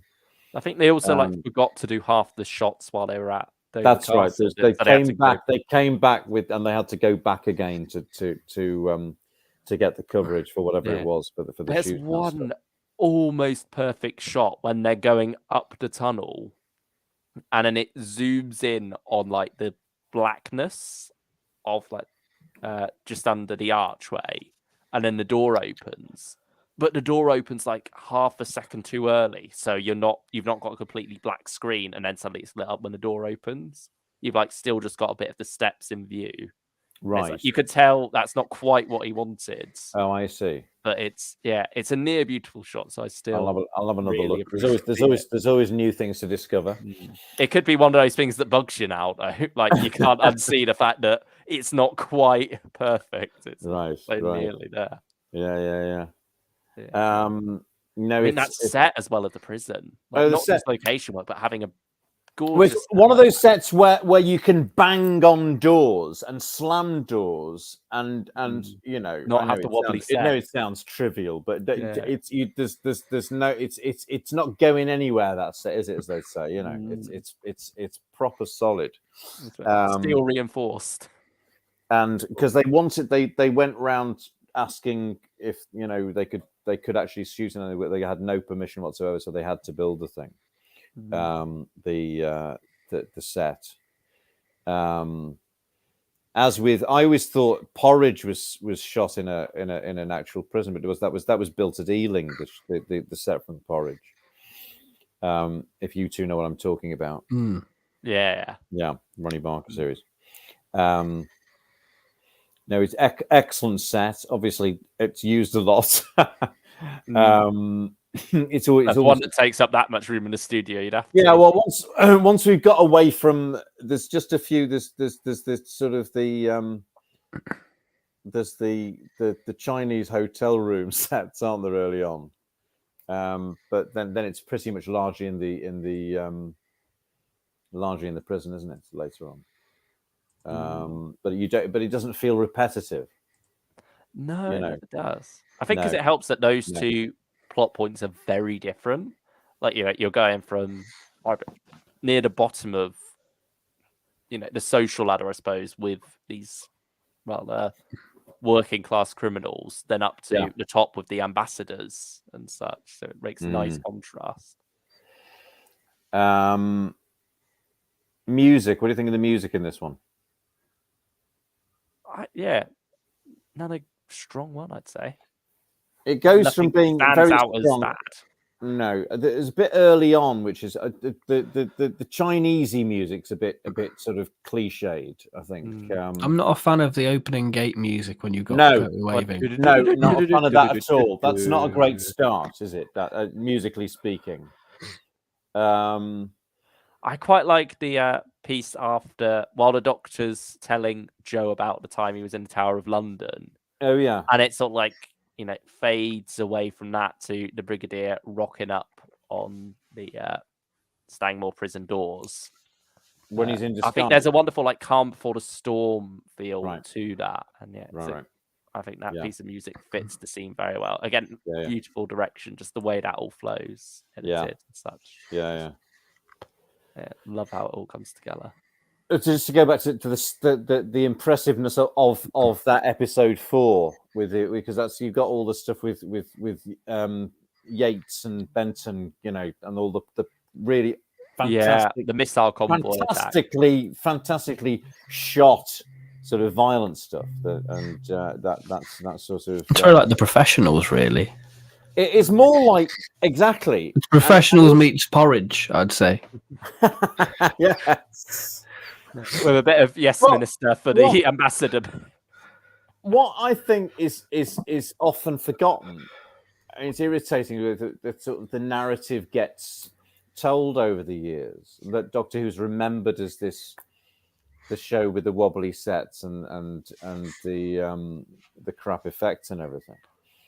But that by the standards of a lot of other things that are contemporary with it, you watch a show like this, Mind of Evil, compared to other things that are being made at the same time, and it's as good, if not better, than other things that are being. It's actually literally ahead of its time. This is years before the Sweeney and the Professionals. Sweeney comes along in 76. The Professionals is later in the 70s.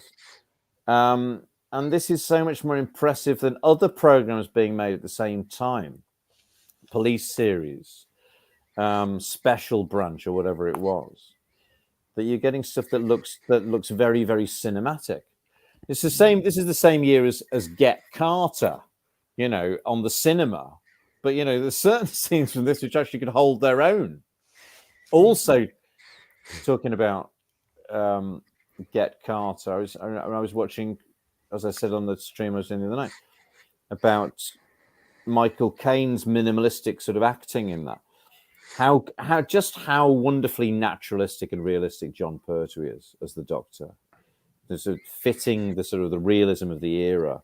Mm-hmm. For me, I've said many times ago, but for me, the strongest performances as the Doctor are Pertwee throughout his era and the early Tom Baker stuff. So it's Barry Letts, Terence Dix, John Pertwee, and Philip Hinchcliffe, Robert Holmes, Tom Baker. There's just a sort of an integrity, a realism, a commitment to playing it every situation for real, and the stakes are, you know, as high as they can be without overacting. Just astonishing. Wow. And as good as ever in this story, I think, for Pertwee. Katie as well, always wonderful.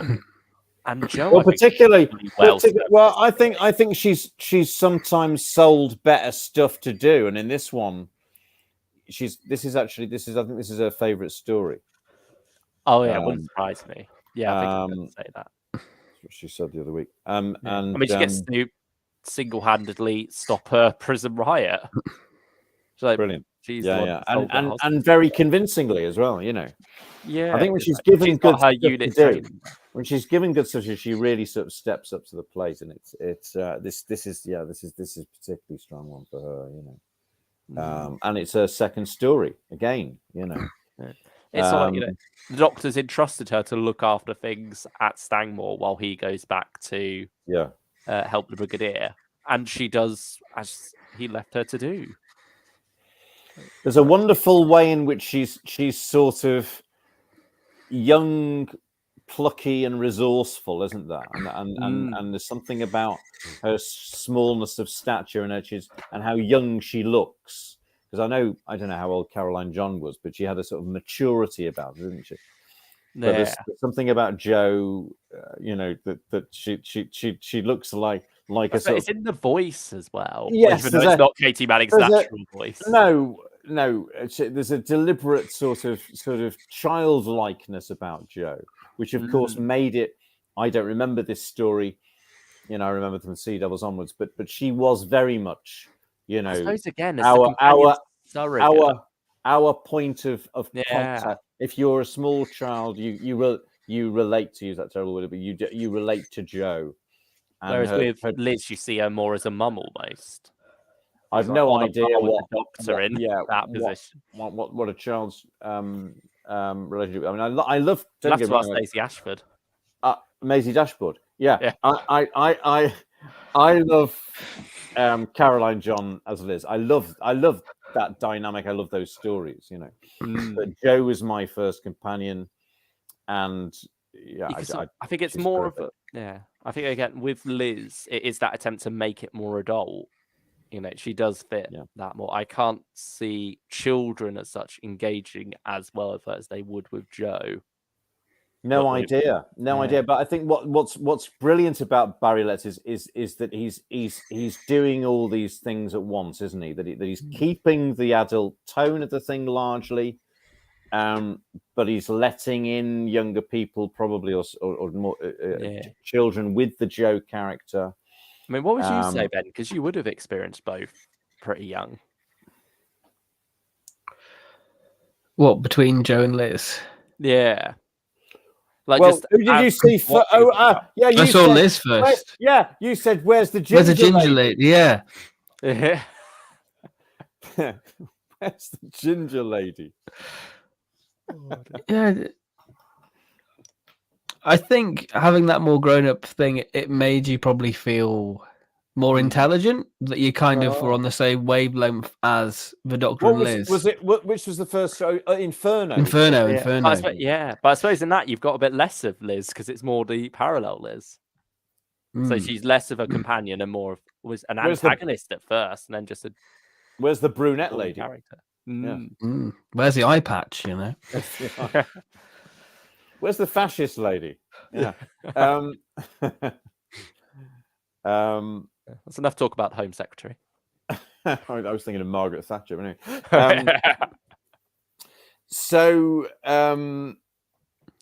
back to Mind of Evil. What have we missed? Michael Sheard.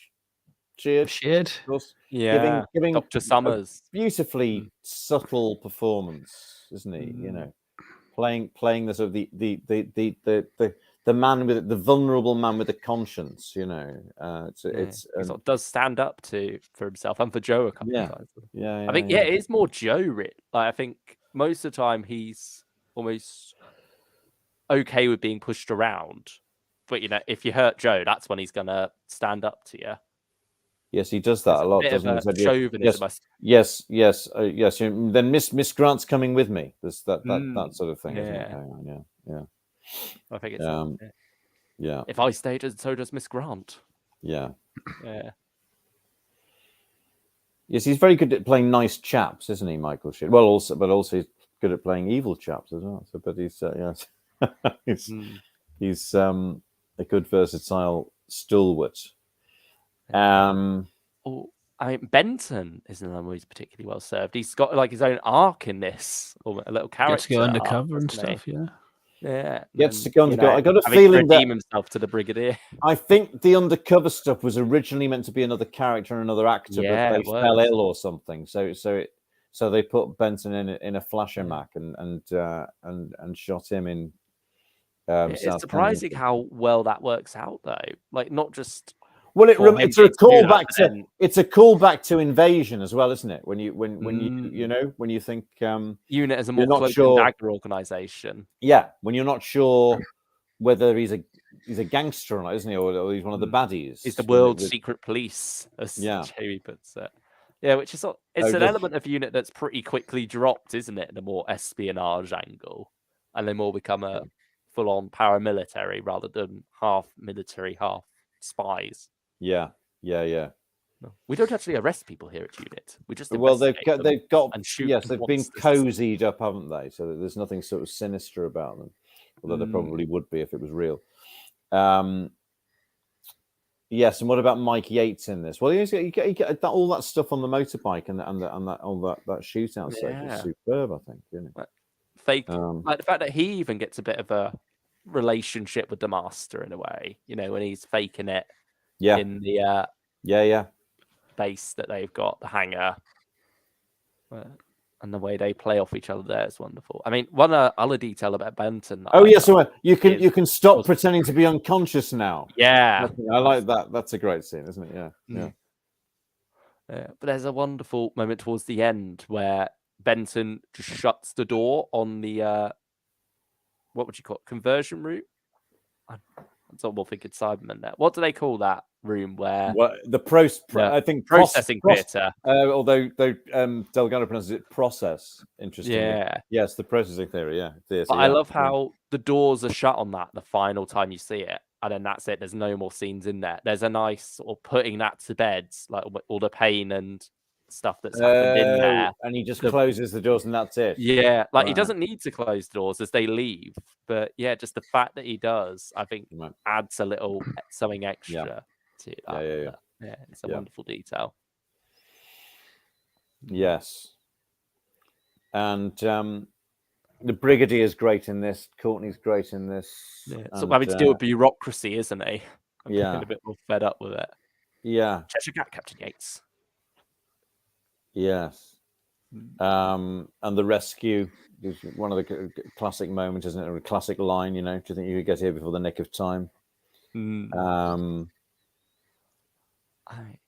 that is the Cheshire Cat line when the Brigadier says it. Cheshire Cat, yeah. You can almost see Nick Courtney struggling not to smile when he says that, though.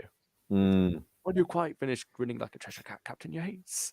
There's just a little twinkle in his eye when he says it. It was one of those lines that would have been repeated several times by the rest of the cast and crew.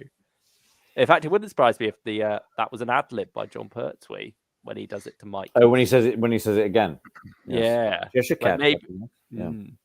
Like maybe not, because I know he very much liked once it's set, but maybe something that he would have brought up in the studio. Rehearsal.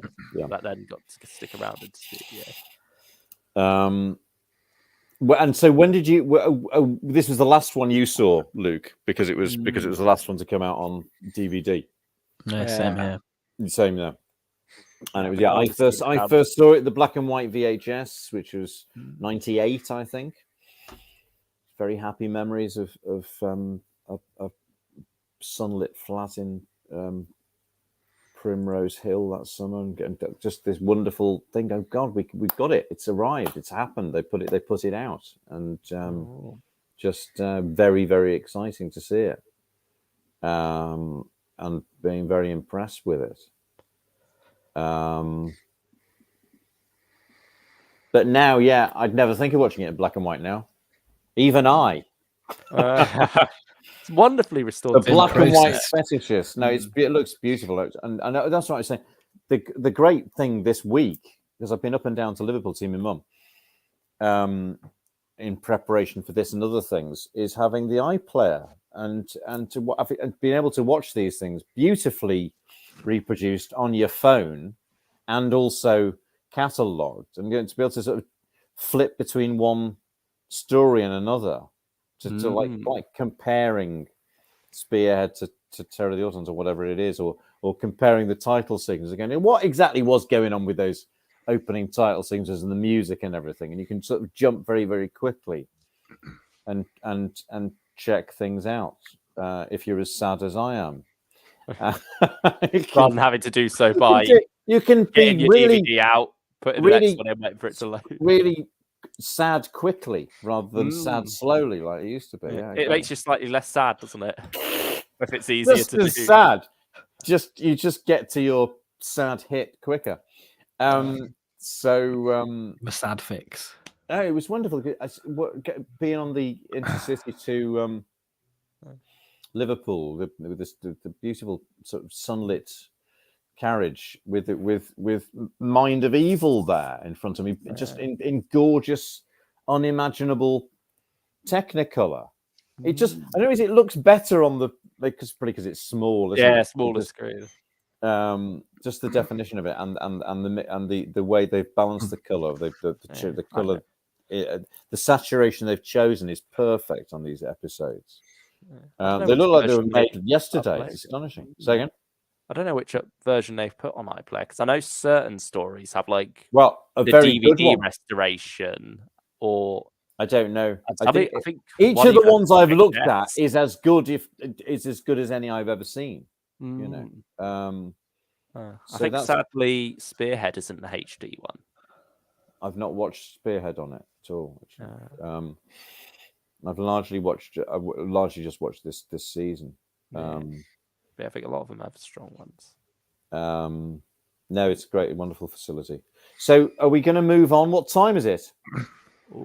9:45 now. Evening Starry. Good evening, chaps. Got a new face in the chat here. Thank you for joining us. Is that Sarah? Starry-eyed Sarah? It might. It doesn't. Yeah. Never Hello, says. Sarah. Yeah. I recognise Yeah. the.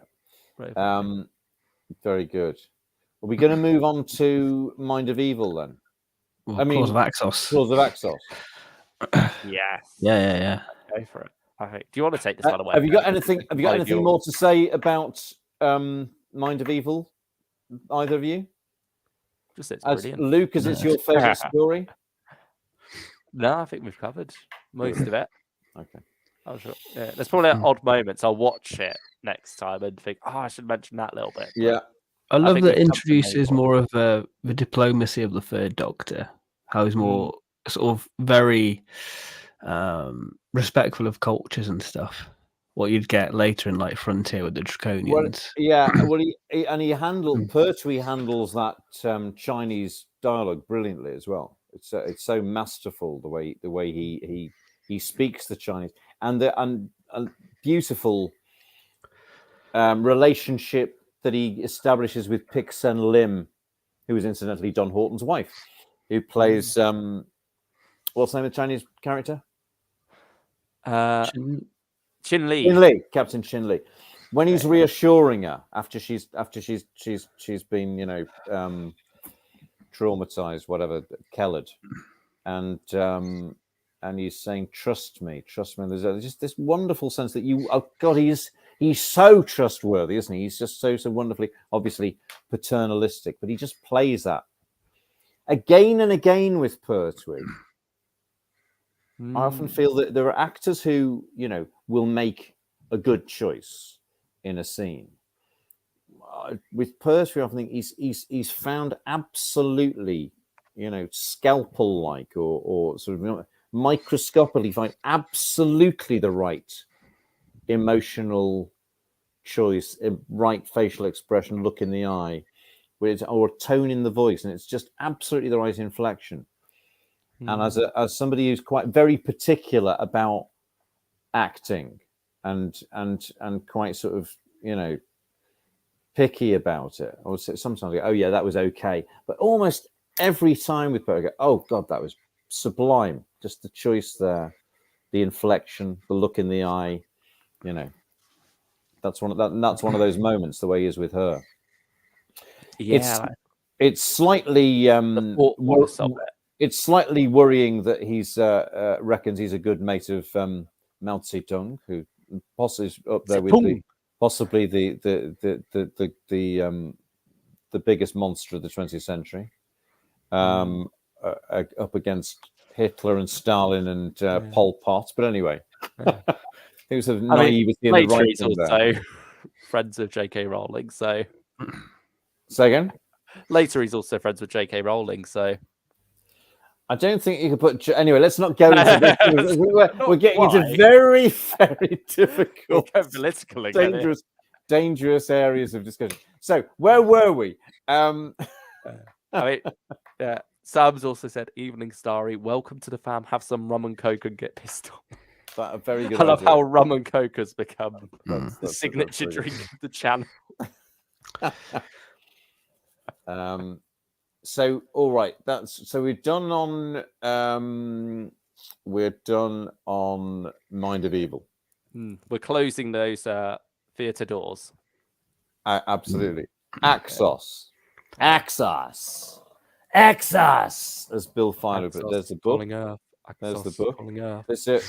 There's Pertwee's. What's the costume? Pertwee's got the wrong costume. He's got on. What's that? It's got to be from Frontier, isn't it? Frontier in space. Yes. Yeah. Okay, who's going to kick off on this one? Do you want to go for this one, Ben? Because this is one. First of the season. I think that this story sort of does a wonder for the Third Doctor's character in terms of his sort of quest for knowledge and to be back in the stars. I think it's sort of a combination of the first 3 stories, what leads to him going, bugger, I'm going to leave you to this. Because you have the Master's little bomb in episode 1 in Terror, where the Brig's like, oh, we should use that and examine it, but the Doctor's like, no, we'll boil it, and you've got enough nasty weapons to sort of play around with, so you don't need another.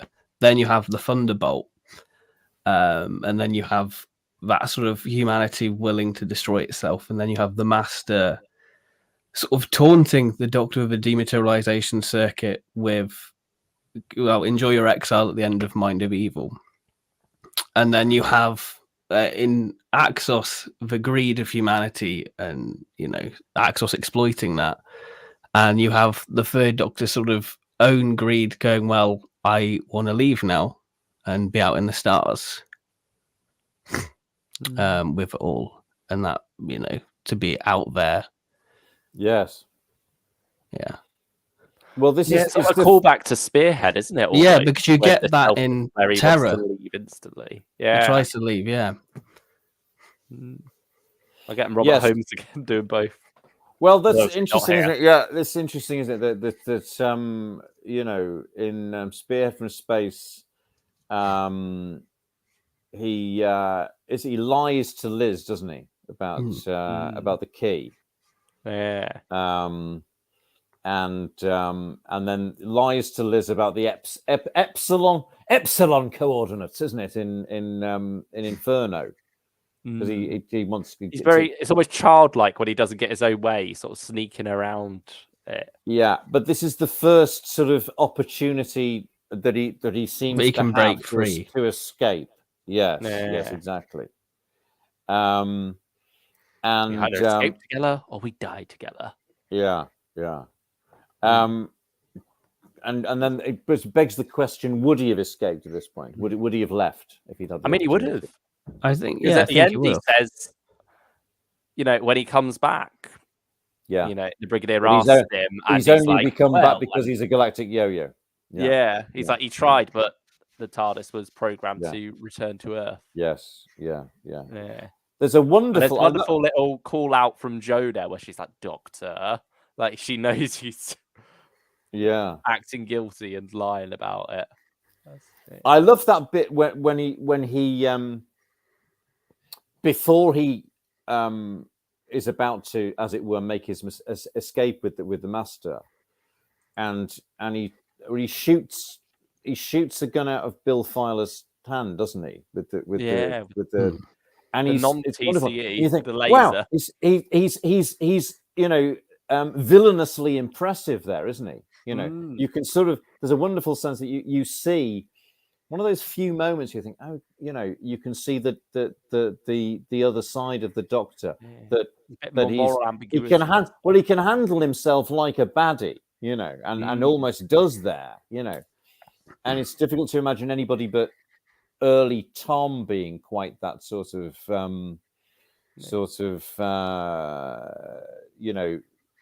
violently ruthless, actually, Even the Master's a bit caught off guard by it, isn't he? At the time, that's right.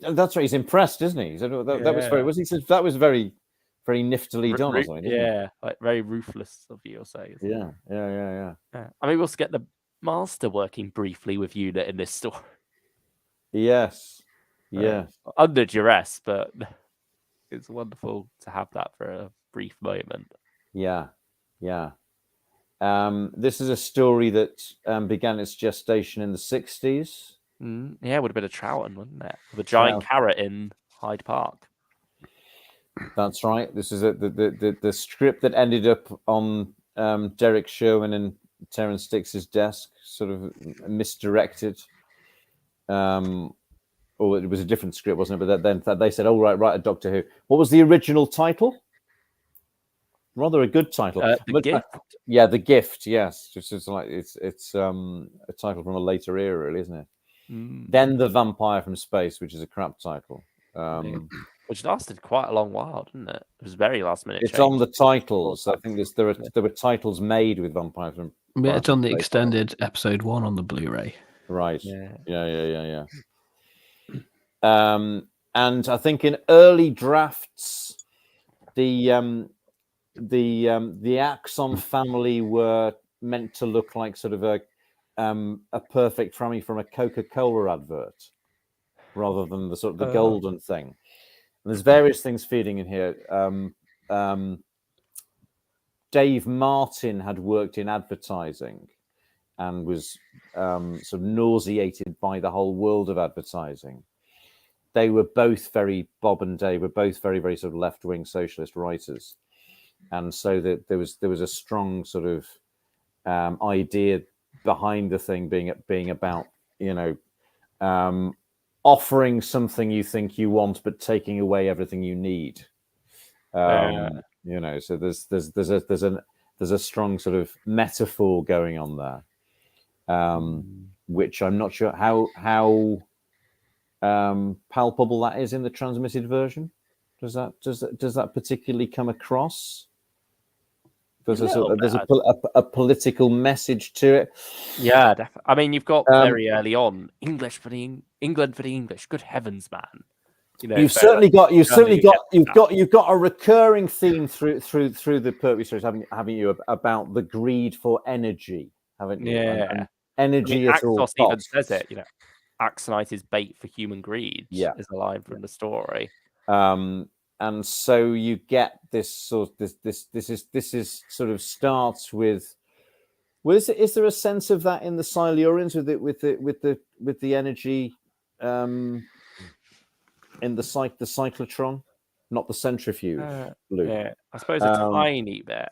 But certainly in Inferno, is the Stallman's gas is the sort of the urge for cheap energy is usually a recipe for global disaster in Doctor Who in the Pertwee years, isn't it? And here we've got the gift, the fatal gift, which is in fact gonna suck us dry. I don't think some of the characterization of this and the acting in this is the finest of the era. I think Mr. Chin is probably one of the most caricatured depictions of civil servants in the era. We've been through a series of stories with quite remarkable levels of naturalism. Thinking particularly Ambassadors of Death, thinking just the last story. Baker, Dave Martin influence, isn't it? I think this is almost where season 8 really begins with that bit more. I don't know why it happens, because Michael Ferguson is directing it, who directed Ambassadors of Death, and he's had, as we talked about Regan and the characterizations in that, and Carrington and everything, very, very sort of subtle. You've just had the characterization in Mind of Evil. I don't think Chin necessarily needed to have been played as broadly. But it's things like he's got a folder with "Top Secret" written on it. It's like something out of a sort of spoof, isn't it? I suppose it's sort of leading into what the script's doing, isn't it? Really? Yeah, it sort of becomes very sort of cartoonish, doesn't it? At times. I mean, you have the moment where he turns up in part 4 and the beginner's like, "Where have you been hiding? The canteen?" while he's chewing on that bit of chicken. Yeah, it's in the same area as Mr. Walker, isn't it? In the Sea Devils, but I think that's done better there. But done far better there. Because obviously you've got the eating of the salmon sandwiches, which is in the script, but it's played quite realistically. But it's the satire is made to be a moment of horror, isn't it? Yes. Yeah, there's not a punchline there of no. The satire is there in the situation rather than signaled as it is here.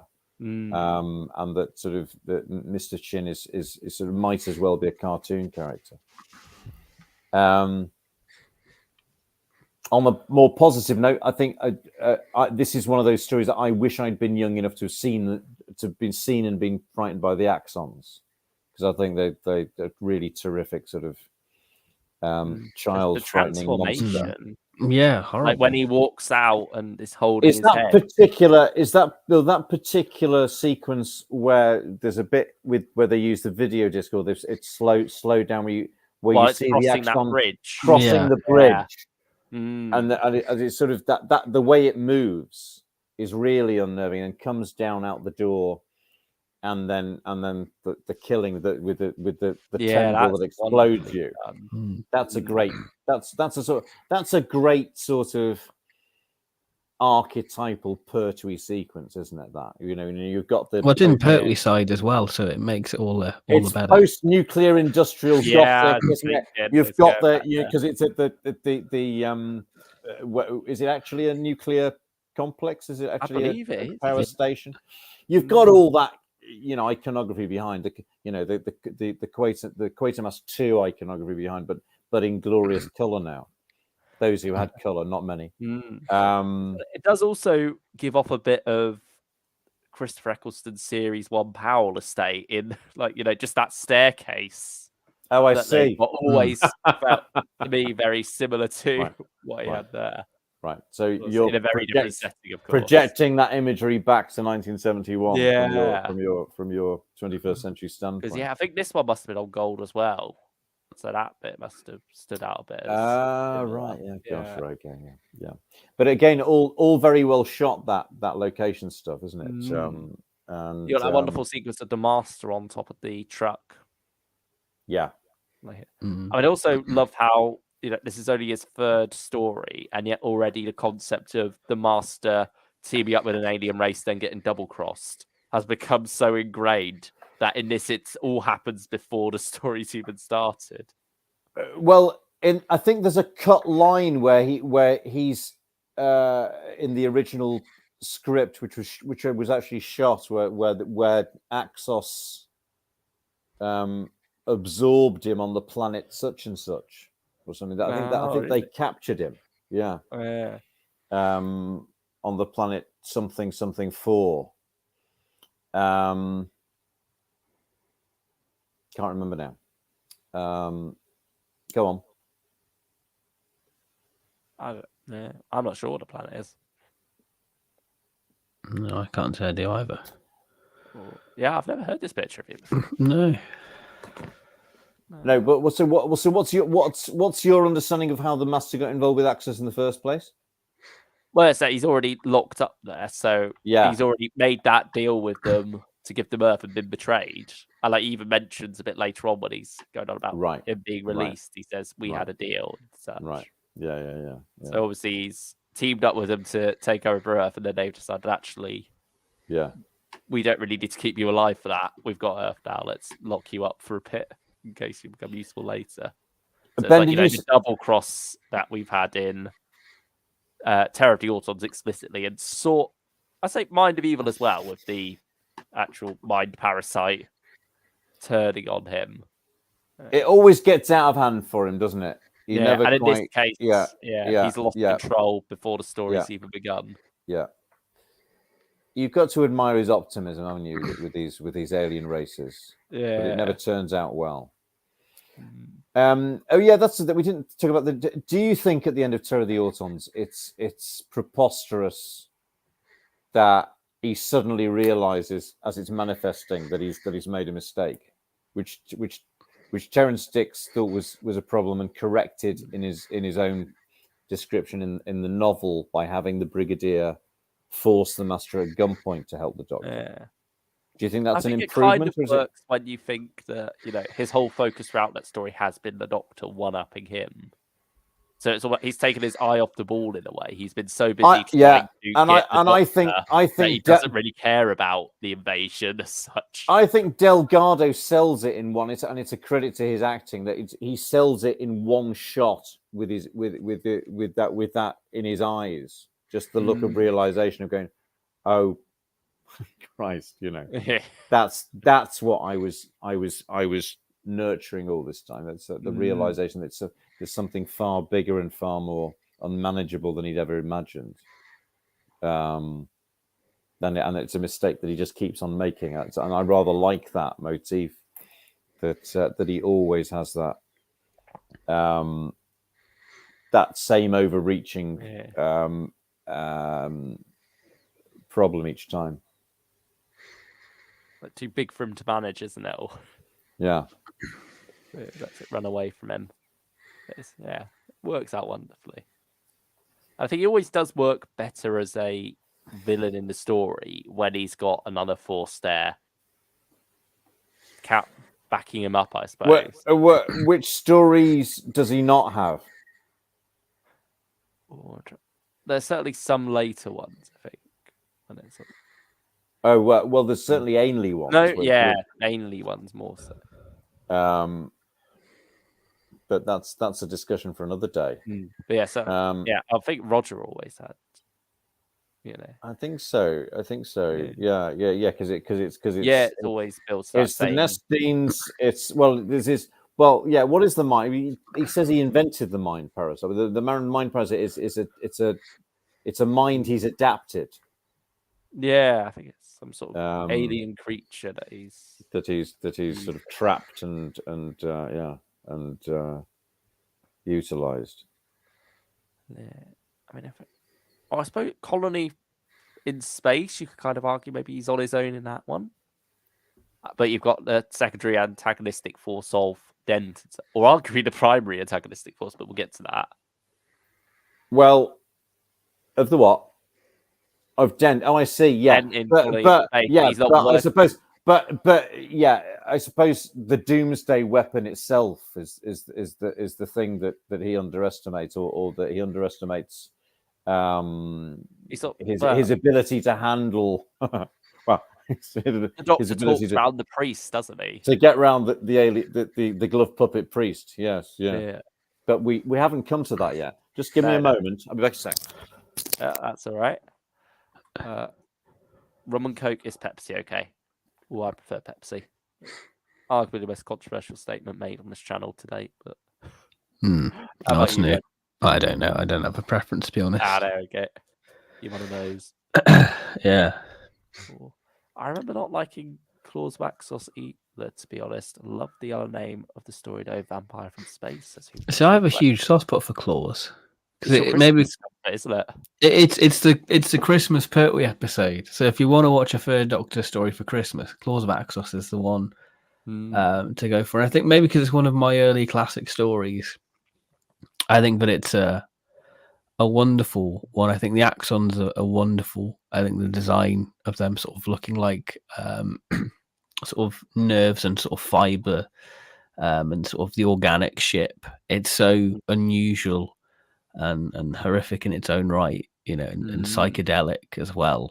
It feels like very 70s, isn't it? Yeah, you feel like you're in this own sort of the spaceship's like its own little nerve system, really, which is amazing. With antibodies and such as well. Yeah, it's wonderful, and it's one thing when you were doing biology at school and you heard the term axon, you're like, oh, that's Doctor Who reference. I know this. No.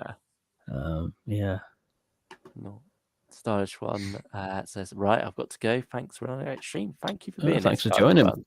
Yeah, glad we could be back to entertain you again for a little while. Back again. Yes, where were we?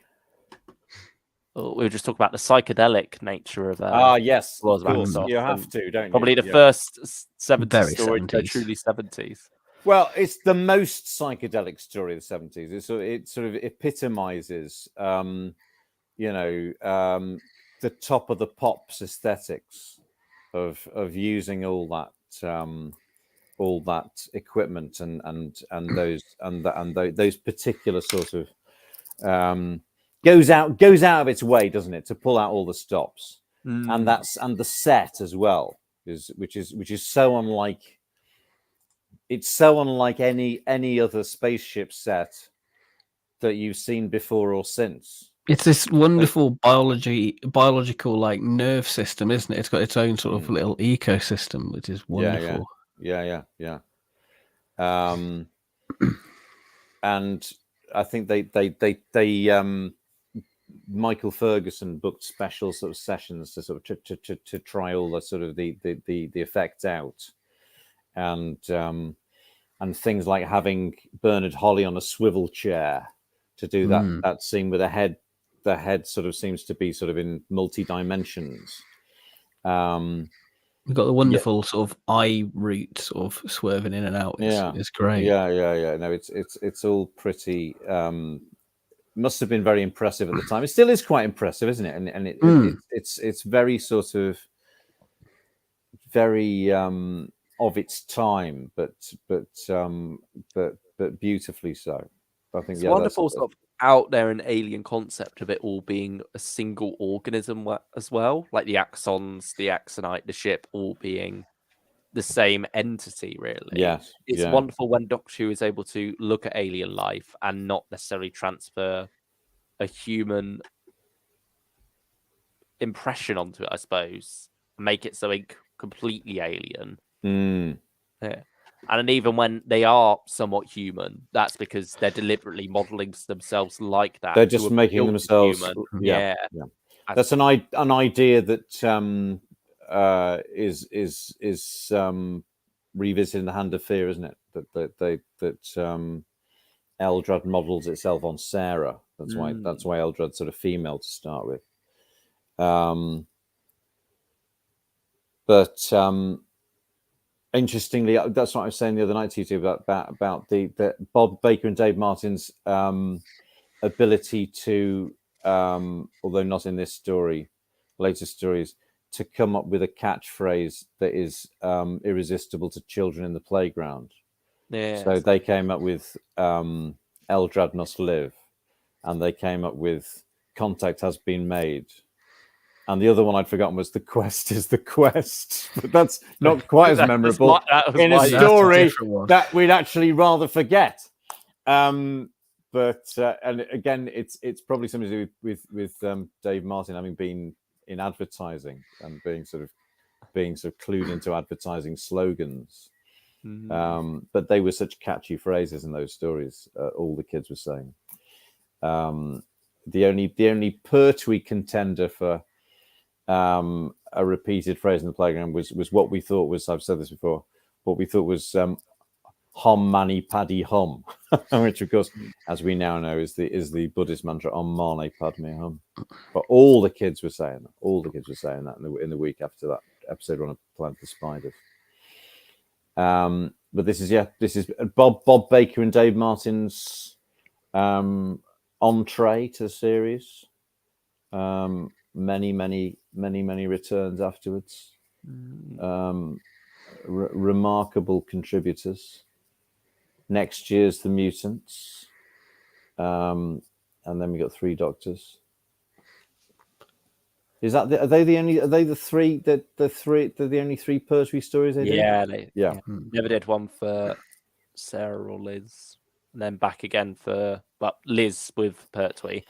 Obviously, back again for Sontaran Experiment. Sontaran Experiment, yeah, etc. It's I like it. Claws of Axos. I enjoy it. I mean, again, similar to Terror of the Autons, it goes on at quite a pace, doesn't it? And there's really good use of locations. All that Dungeness stuff. Using it is a nuclear, but it's called Dungeness A, I think, is a nuclear very power bleak station. Surroundings as well. And all that bleak, the Dungeness seafront section and the spaceship entrance coming out of the ground there is wonderful model. Again, I wish I'd been young enough or old enough to have been around to see that stuff. That's all good, scary Doctor Who stuff, that, isn't it? Do we have to talk about Pig Bin Josh? What? He's the precursor to Wurzel Gummidge, basically. Yeah. He's along those lines, isn't he? Yeah, gets his own series eventually. Yeah, gets his own little theme in the story. Yeah, which you can't get out of your head, can you? Yeah. Derek Ware. is his first speaking part, I think, of Havoc. Again, we're going back to the country folk. Say again. We're going back to the country folk. Oh yeah, that's right. Yeah. That's right. Quatermassey country folk. Yeah. We'll be going back to some more quite soon. What I would like for it's Tim Pigott-Smith's first ever television part. Who plays if that name means anything to you? It's now dead. Was a sort of huge star for I was.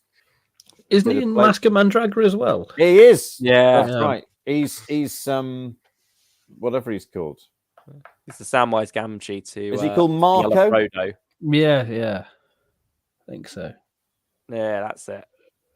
I did definitely a couple in that story. I did a play with Tim Pigott-Smith at the Royal Shakespeare Company, and never got round to asking him about his Doctor Who work because he was rather sort of he was a nice bloke, but he was quite sort of of course you know my Julian Glover story, don't you? I don't but certain actors, they've got a particular idea of themselves as what their status is and what the sort of work they do and they like to talk about. And there's with Julian Glover, did a very good part in Doctor. It was still quite sniffy about it, but I kind of knew that Tim Pigott wouldn't necessarily want to be reminded of two very, very small parts in television that he probably didn't have a high regard for. My desire for Claws of Axis is that it could have more of the sort of the gritty realism or the sort of the taking it seriously ethos aesthetic of something like Mind of Evil or whatever. It's let down. Like Mr. Chin is emblematic of it, but it sort of seeps through the whole thing really. That you can't take it quite as seriously as you'd like to because of that, But it's fine. We'll see where it ranks when we get to the end then. Yes. Yeah, I think it's time to move on to. I think so. What time is it now? 1:15. So we spent about half an hour on Claws of Axis. I think that's not too fair. bad for us. That's fair. Okay. Colony in Space. Second 6-parter of the season. Yeah. Which is an odd one in that, you've got this whole idea of, we're going to hide the master reveal until halfway through the story. And yet they sort of seem to forget that they have that early sequence where the Time Lords are saying, the master's stolen our plans. It's given away right at the beginning, isn't it? Yeah. And then you almost forget he's in it for the first 3 parts because it's all about the struggles of this colony, which I could think is the more interesting side of the story. I think it's the part that Malcolm Hulke is far more interested in. And he's sort of been lumbered with this master. I think he was lumbered with it, wasn't he? I think. Yeah. I think he'd written the story about the colonists, and that was sort of imposed upon him. As a way to fit into the season and to make sense of why the Doctor was leaving Earth. But it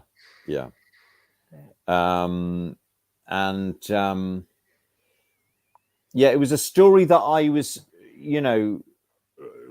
one of the last stories I'd ever bothered to put on for quite a long time. And then recently I watched it in black and white and really enjoyed it. Oh, breaking your own rule there. What breaking? What? But why is that breaking? Not doing black and white for the ones that you didn't see. Oh well, that isn't a rule. But no, I'm teasing. Yeah, and then suddenly I could focus more on the. I think it's got terrific performance. I think what's his name plays Captain Dent.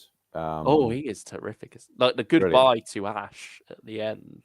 Yeah, well, he doesn't look him in the eye. Look him in the eye. Yeah.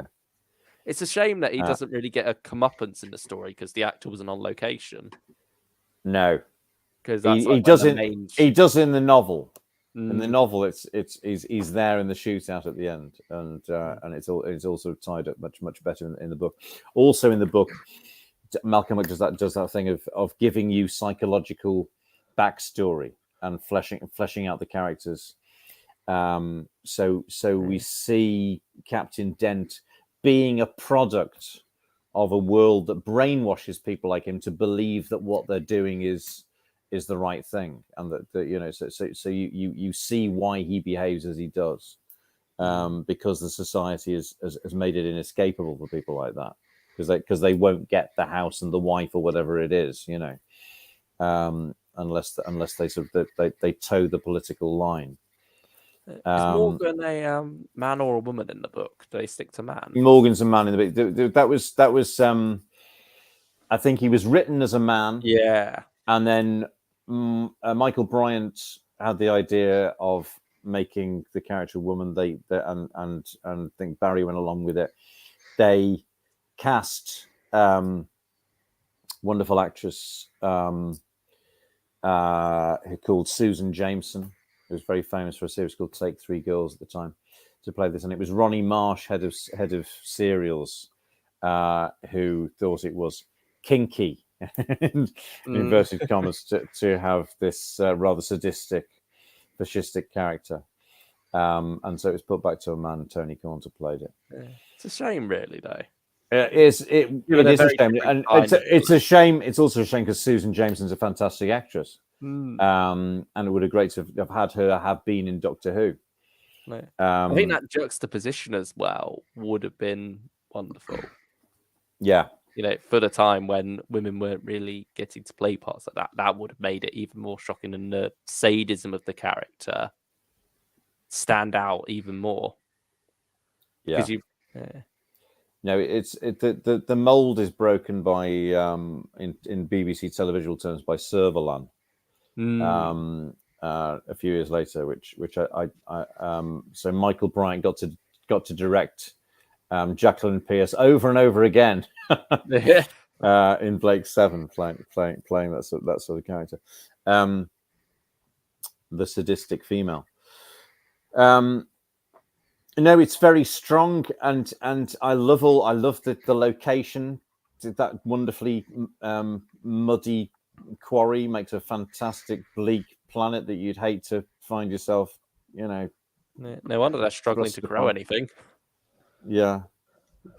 Well, there's a sort of moronic idea of radiation in it, is there? At the end, irradiated soil, isn't it? He says, "Oh, I don't know what you're worrying about. It's all over now," because as though the radiation is going to last for sort of thousands of years, But no, it's all well written and well played. All the stuff that the struggle between the colonists and the mineralogists and everything.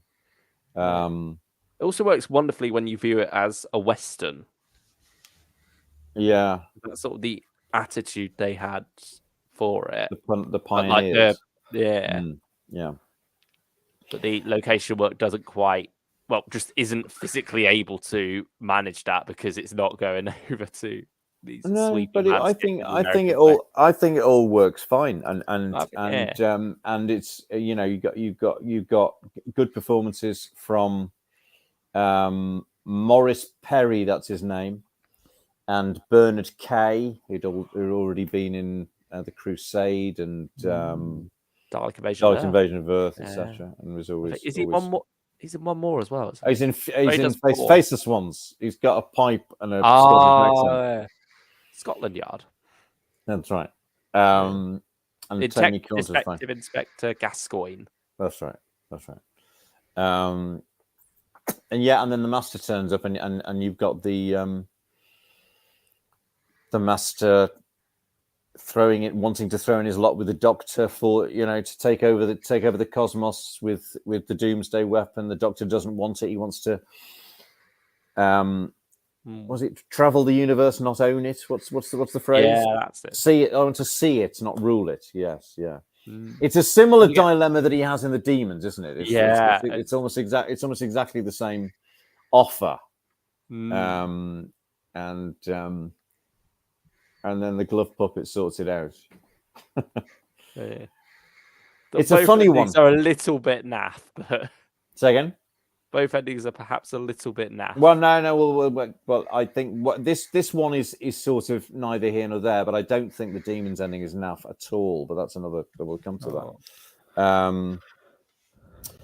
Yeah, it's probably it's always the one that I'm least likely to return to. But I think it's very, very good. And it's like Pertwee's just superb in it as always. And is this the first time we see inside the Master's TARDIS? No. We technically get a small glimpse inside in Terror of the Autons. Oh! With the character I've forgotten again, played by Christopher Burgess. Phillips, yeah. And at the end, when you just saw a wall behind him. Yeah, the wall behind, because the Master also says at the end, "I'm in the safety of my TARDIS, which, thanks to you, is in perfect working order." No, that's Mind of Evil. So we see a little bit of his wall in those two stories, right? Yeah, that's the first time we properly see a TARDIS. It's the first time we see a TARDIS set, right? Yeah, yeah. Which is the same as the Doctor's TARDIS set. It's got filing cabinets. It's got some red accents. And some what? Red accents. Red accents. Yeah. Right. Oh no, I'm just thinking of the inside of the doors because they're open the whole time. Right. So it's like, how you sometimes have the blue paint on the doors of the TARDIS? Yes. Like the interior doors. Yeah. It's like you have it red here, don't you? Oh, obviously yeah. they're open a lot, so it stands out a bit. That's right. I think there's red on those cubicles. And he's got sort of torture alcoves or whatever they are. Yeah, those there's red in there. And some 19. I love the fact he's got 1970s filing cabinets. The Time Lord filing cabinets. I mean, do you think he nicked those from the Time Lord files? What? No, the filing cabinets themselves from Farrell's plastics factory. Oh, Farrell's plastics. I thought you were saying the Farrell's project because that's got. Has that got a filing cabinet? It does. But... That's the later one. At Farrell's, possibly, it could have, but he had his eye on those. Yeah. He didn't take the staff have all moved out. Farrell's office has got a radiogram. Do you know what a radiogram is? No, I don't. Radiogram was in the 70s. It was looked like a sideboard, wooden sideboard, but you open the top and there was a record player and a radio and place to store records in it. It's called a radiogram. Things that state of the art hi-fi equipment from 1971. There's one of those with its lid open in Farrell's office. So it always amuses me. There's also a painting on Farrell's wall, which is also in an episode of Doomwatch.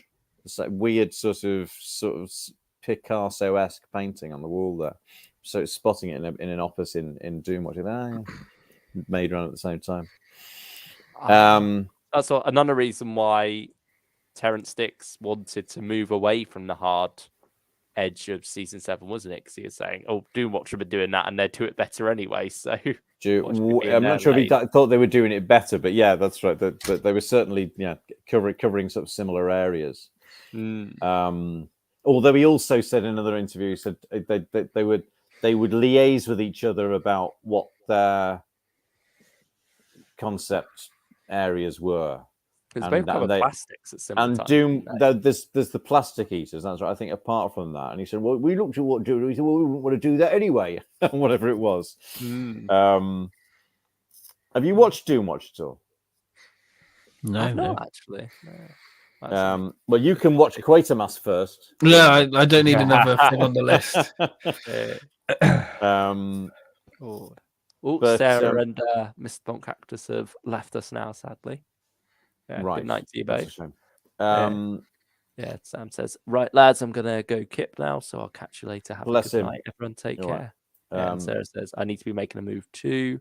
Good night, Sam. Lovely chatting to you. I'm glad everyone's getting along in the chat. Thank you, Ben, Stephen, and Luke, for an excellent discussion so far. We'll catch up on the rest tomorrow. However, I'd just say... Who's that? This is Sarah again. Oh, yeah. I'm most disgruntled that there were 0 Pertwee outfits on display this evening. I've got mine hung up somewhere. I should have dug it down. Should have. Well, thank you for joining us, Sarah. I might wear one another time. So I think the music. I could be wearing one right now. We wouldn't know, would we? You could be wearing anything. Sorry, you were saying about the music. Anything or nothing. Axel leotard. Yeah. The music's deteriorating. I think the music is sort of starting to get very, very repetitive. I think there's a Claws of Axos and this. I find it quite wearing, the incidental music. I'm getting tired of just the synthesizers. I think he's in need of a few instruments by this point, Dudley Simpson. When does it's not helping. Day of the Daleks. I could say Day of the Daleks is the start of that sort of more familiar mix of the synthesizer and a handful of instruments. I don't think of anything else that's, Delgado is always wonderful. Yeah, it does feel a bit shoehorned in, but this is the second and only time we see his laser gun. It's only in Claws of Axos in this story. Oh, didn't say in terms of Claws of Axos. First time we ever hear about a time loop in Claws of Axos. Yeah, that sort of comes back. Your point first earlier. Time we hear about the High Council of the Time Lords in Claws of Axos as well. It's one of these things that we sort of accept as common.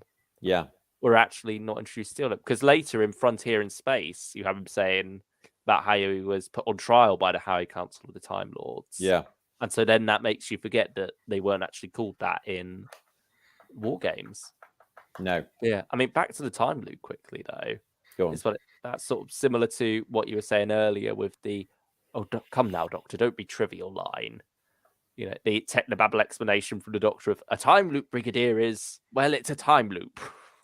Yes. Yes. Wonderful. Well, it's rather, but again, he acts that so brilliantly. Yeah. He's with that gesture. Yeah. What's he saying? It's over and over again, continually the same point. Yeah.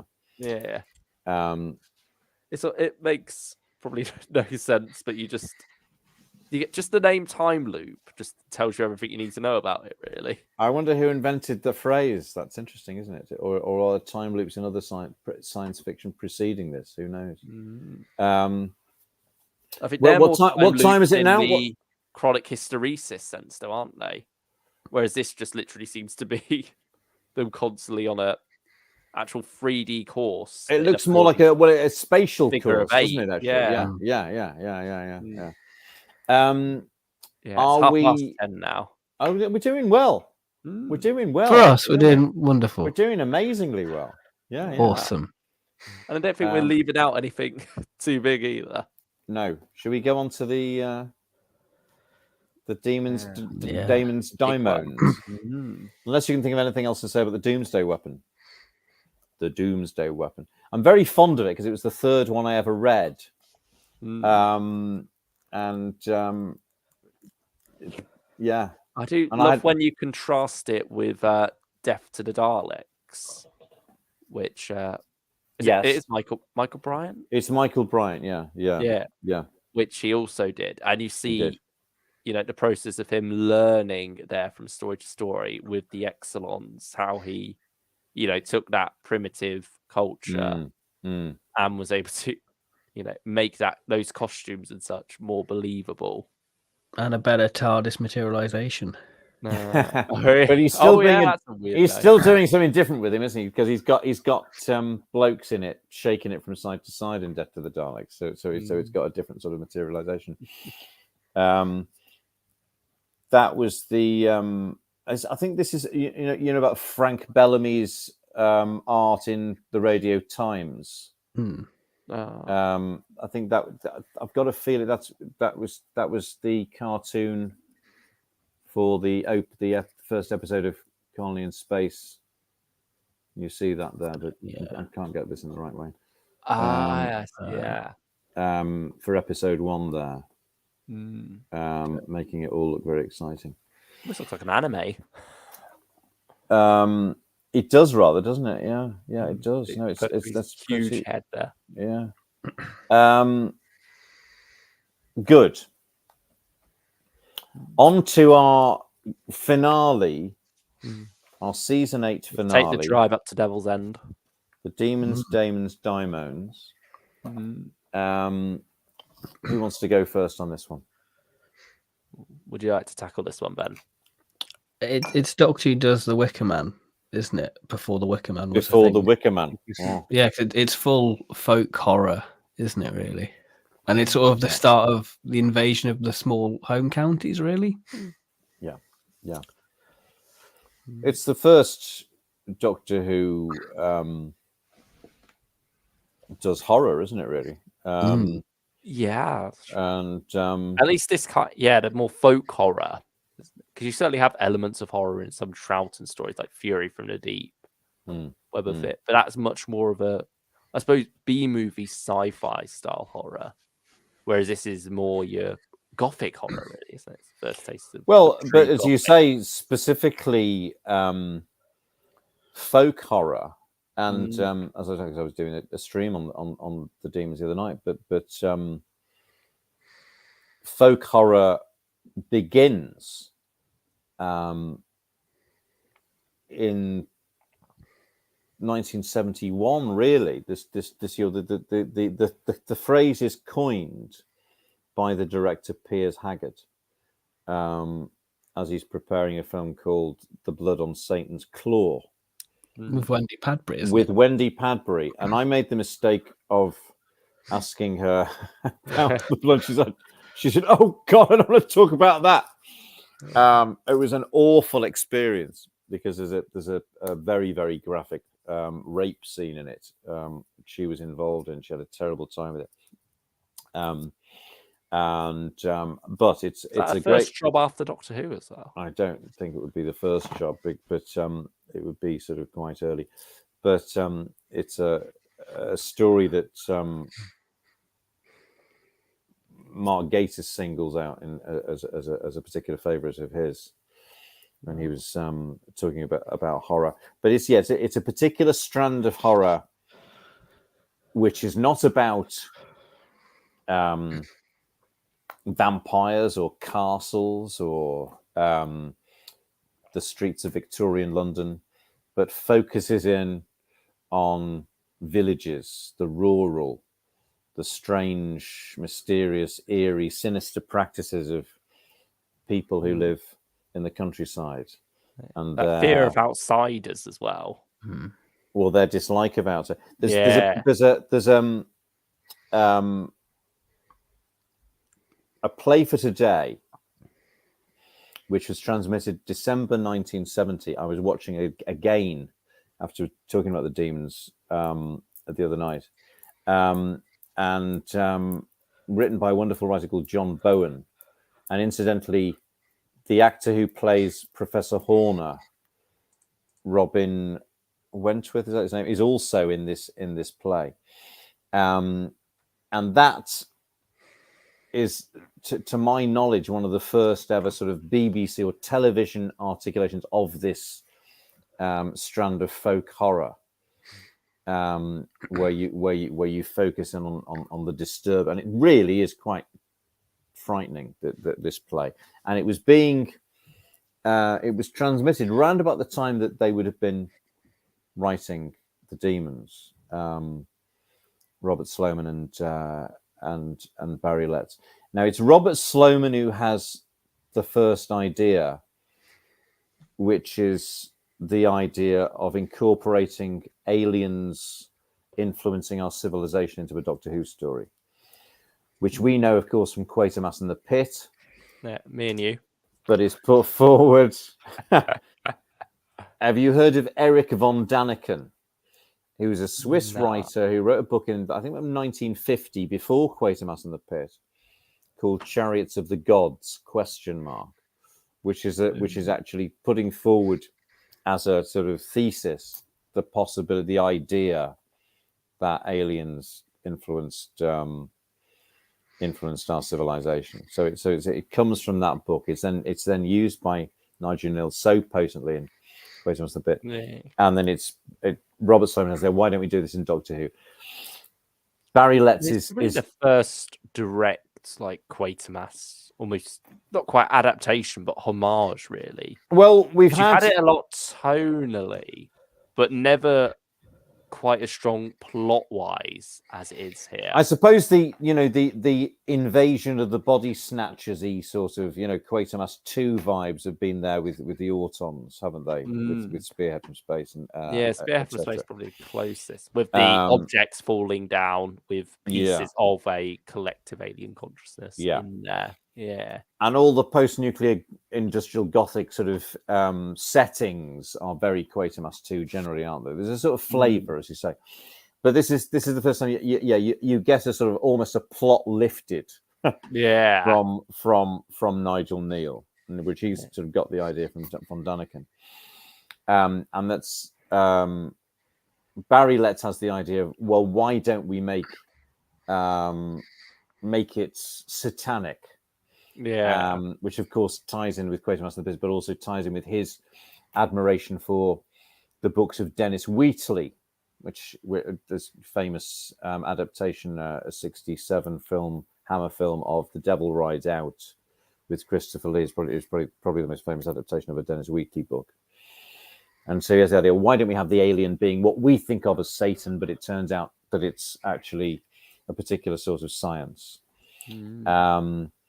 And so we get Doctor Who doing folk horror in a year that also has Blood on Satan's Claw in the cinema, and The Devils, a film with Oliver Reed at the same time. But 2 years before The Wicker Man. So I think people often think, oh, it's this Doctor Who doing The Wicker Man. This is 2 years before The Wicker Man. So it's sort of ahead of its time in the zeitgeist there.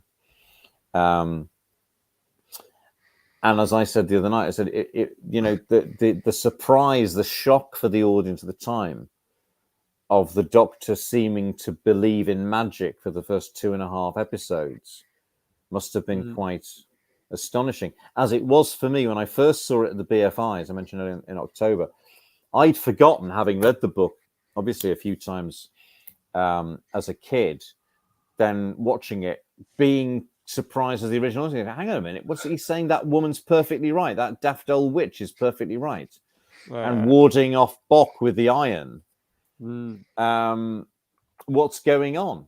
So confounding our expectations before the slideshow, and then with the reveal that it's science, not sorcery. Very as much as a surprise, I suppose, in its way, as the the Doctor seeming to be a villain in the first 2 episodes of Invasion of Time, but possibly more so because I don't think we ever really believed he was.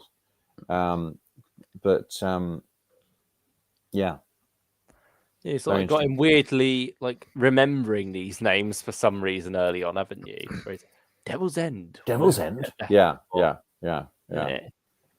He's like, well, where actually has he heard that before? No, it's never quite explained. No, it's a bit it's a bit hokey, isn't it? Really, you don't want to dig too deeply, as it were. By the time you get around to the actual plot in the later parts, you've forgotten about all that part one anyway. Forgotten about it, yeah. Also, archaeological digs were very much in the public consciousness. There was the Silbury dig. Hang on, I think I've got a Radio Times. Hang on a minute. From there we are, the Silbury dig, which is late 60s, early 70s. So you've got the Alistair Fergus set up there. That's actually sort of 1968, I think. In fact, what's on Doctor Who at that time? Hang on, this must be Fury from the Deep is on. So it's a couple of years before there's a Silbury dig. So the public's used to all that business. They're sort of drawing on that.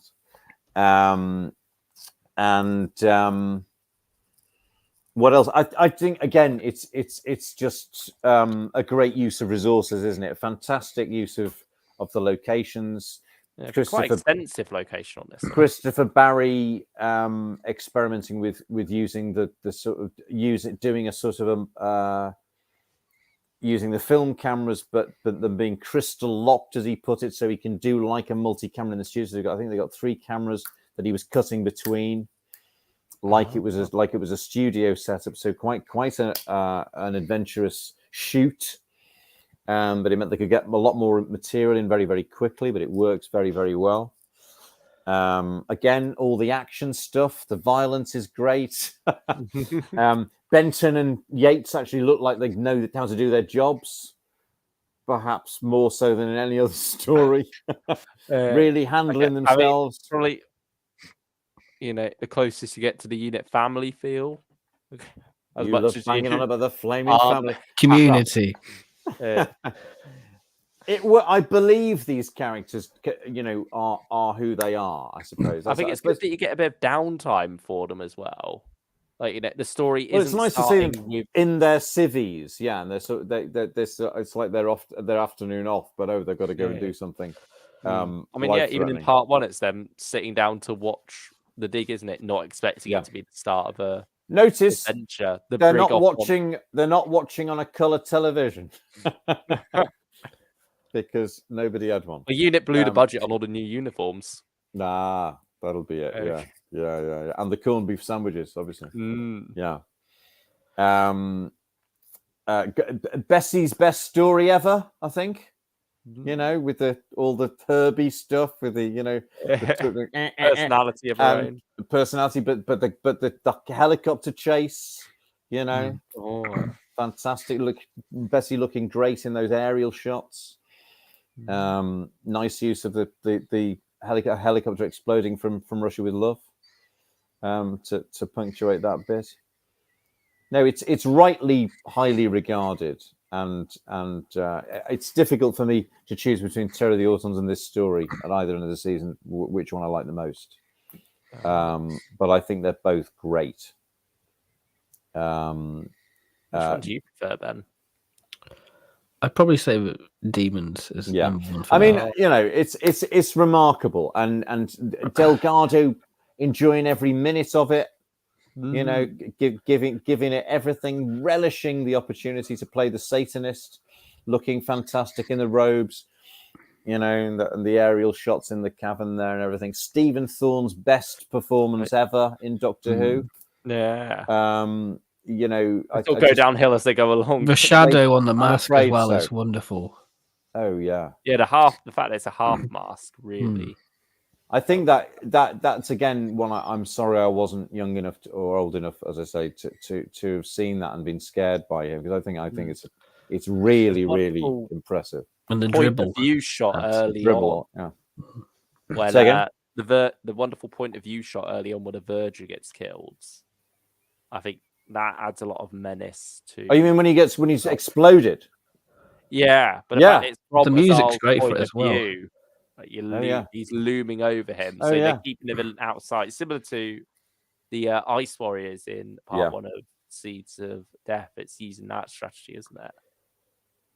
Yeah, and I think that cliffhanger when he grows and the head, is awe-inspiring actually. And his voice. You've got a few shots from between his legs, haven't you? Well, I know he looks like his tights are wrinkled slightly, but a bit Nora Batty, those tights. That might be the worst thing I could say about it. But the face and the voice, Stephen Thorne's vocal performance though is brilliant, and the shots from behind his head down at the Doctor, and to just say what you said, the ending's naff. There's a bit of Russell T Davies. On the might have mentioned this before on the commentary that he does with Katie Manning on the Green Death, where he said that the ending where Jo sacrifices herself, it was like a new thought to Russell T Davies as a child, that the wonderful notion of somebody putting themselves before somebody else, and I've always found it moving, that ending, does never seems like a cliche, partly because of the strength of the performances of Pertwee and Manning and Stephen Thorne there. That the concept that what is the Satan as the metaphor for that which does not understand compassion, and it will always be defeated by compassion. So the satanic idea is defeated by Joe putting herself, saying, I'm prepared to put myself before this other person, and introducing the notion of compassion, which the satanic does not understand and is destroyed and defeated by. Just as a metaphor, it doesn't feel like a sudden sort of ridiculous Deus Ex Machina. It feels like a beautiful concept, and it works for me very well. I can see that thematically, actually. Joe being the embodiness of all that is good in many ways. Well, yeah, maybe not to go so far as to say that she embodies all that is good, but in that moment, she simply embodies human selflessness. Yeah, and that is what the opposite can't handle, can't understand, does not relate, and is defeated by. I think it's maybe more treating Azal like a computer almost, where he's going, there is no data. Is that what your problem is?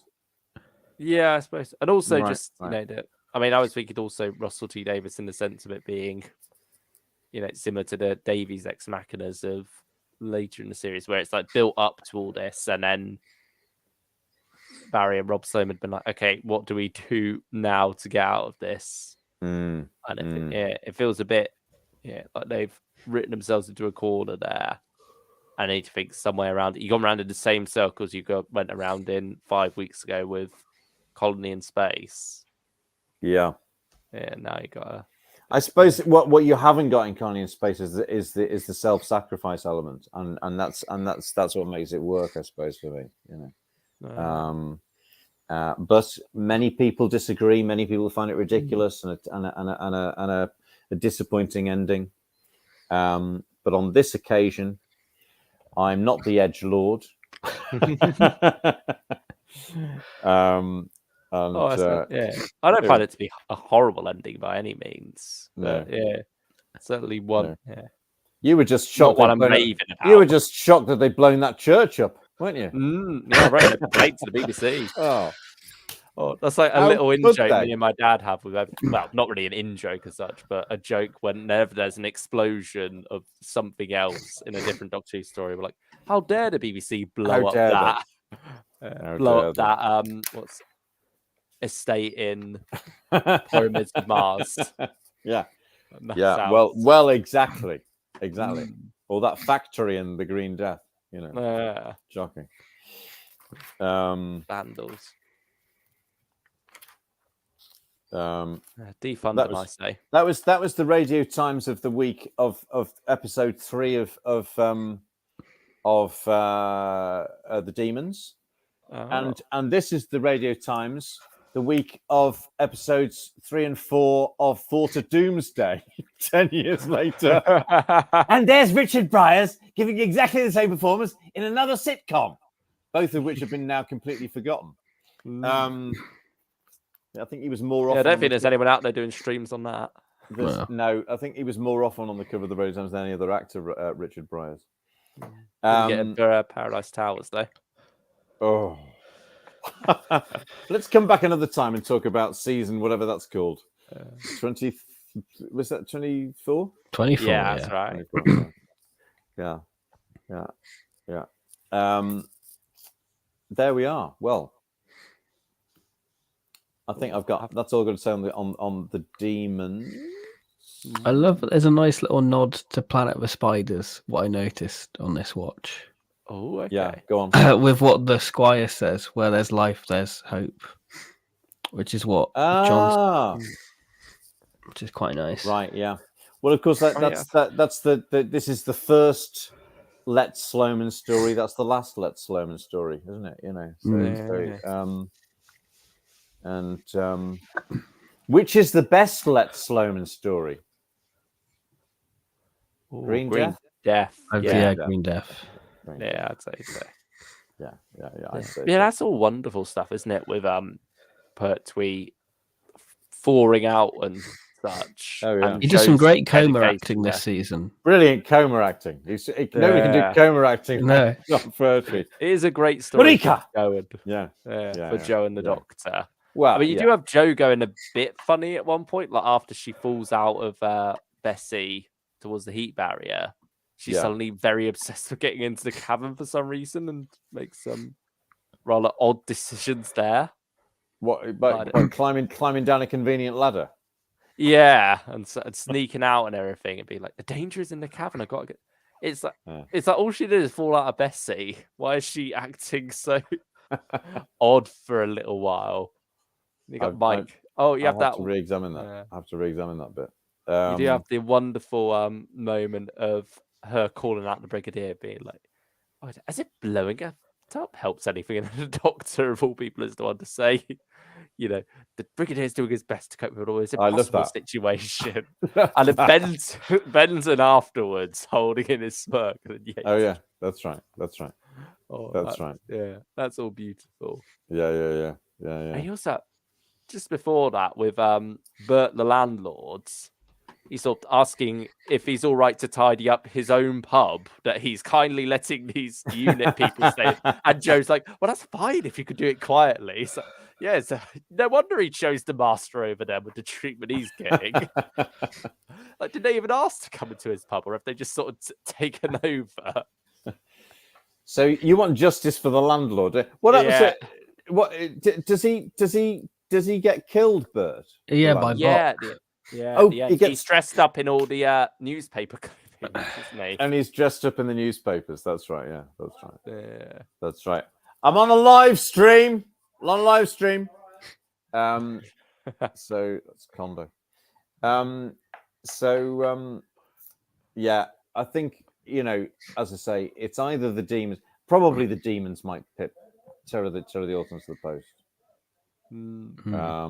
What about you, Luke? Is Mind of Evil your favorite? Yeah, Mind of Evil have to be the top spot. Then I think the demons. Yeah, maybe Colony in Space next. Controversial. Okay. Oh, really? Or maybe Terror. Yeah, I think Claws of Axos at the bottom. Claws of Axos, I think. Yeah, okay. Yeah. It's between Colony in Space and Claws of Axos at the bottom for me. Am I more likely to see... Oh, yeah, they're tied at the bottom. And Terror of the Autons and Demons are tied at the top. And then Mind of Evil's comfortably in the middle. And Mind of Evil's a solid second. Yeah. How about you, Ben? I'd go bottom Colony, then Mind of Evil. Oh. Yeah, I know. And then I'd go Claws, and then I'd go Terror, then with Demons. So we got completely different lists. Very interesting. Yeah. I suppose I admire Mind of Evil, but I don't never sort of. I'm echoing back at myself here. I'm not going funny on this, am I? No, you're fine for us, or at least for me. Look, that's fine. Yeah, I've got that echo. Yeah, Mind of Evil, I admire it, but I never think, oh, I can't wait to put Mind of Evil on. I would sort of go, okay, I have to take a deep breath. I think it gets better as it goes on. Mm-hmm. I think all the Chinese delegation stuff I find a bit sort of irritating early on. It's all a bit. I don't kind of entirely buy all that stuff. It's once you get to part 4, I think that's when it really finds its feet. Episode 4 is one of the great episodes. I think part 6 may be a bit weaker, but yeah, parts 4 and 5 are where it's probably at its best. Four's remarkable, and it really sort of starts to cement the Pertwee Delgado relationship. I think the story's got wonderful pacing overall as well. It sort of has that low point in it before we rise up again for the finale. I think it's choosing episodes. Episode 2 of Terror of the Autons is superb because it's got, you know, the chair and the you know, the policeman at the end and the what's got episode 3 is pretty bloody solid as well. I was always trying to pick out, you know, a standout episode of each story. I'd probably say 3 for Terror because you've got the wonderful car sequence. You've got the car sequence.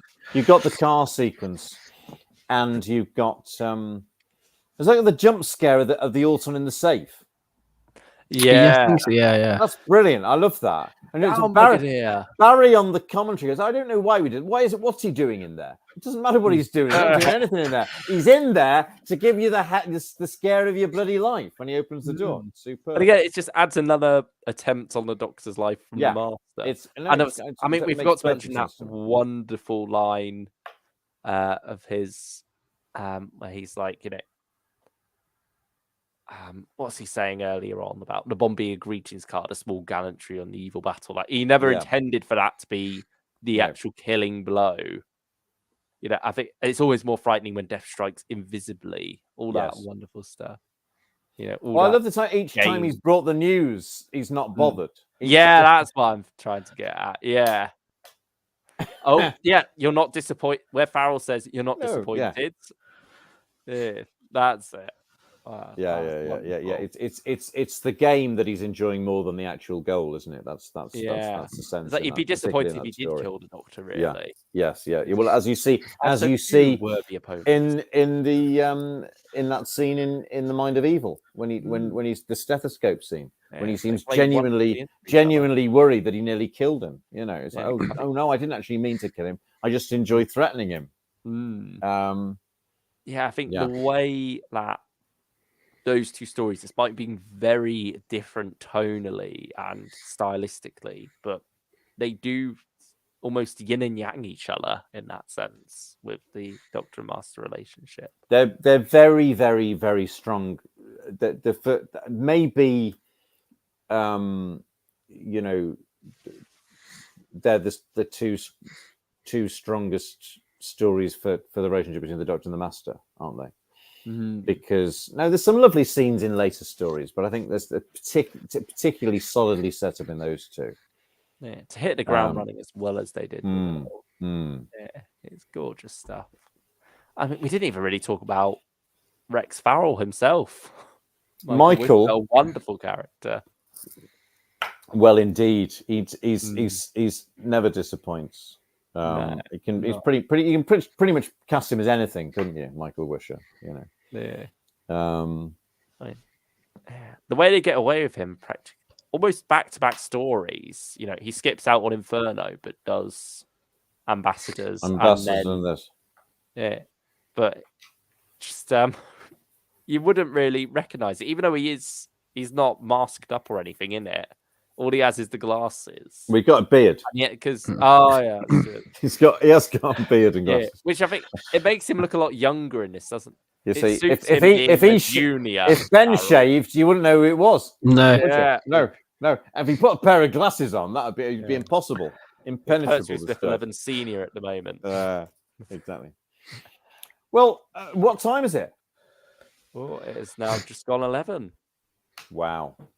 Well, I think that's a record. Remarkable job, and that bodes back. I don't know if anybody watched it or if anybody will watch it, but it doesn't matter because we've enjoyed it anyway. So we do it for ourselves chiefly.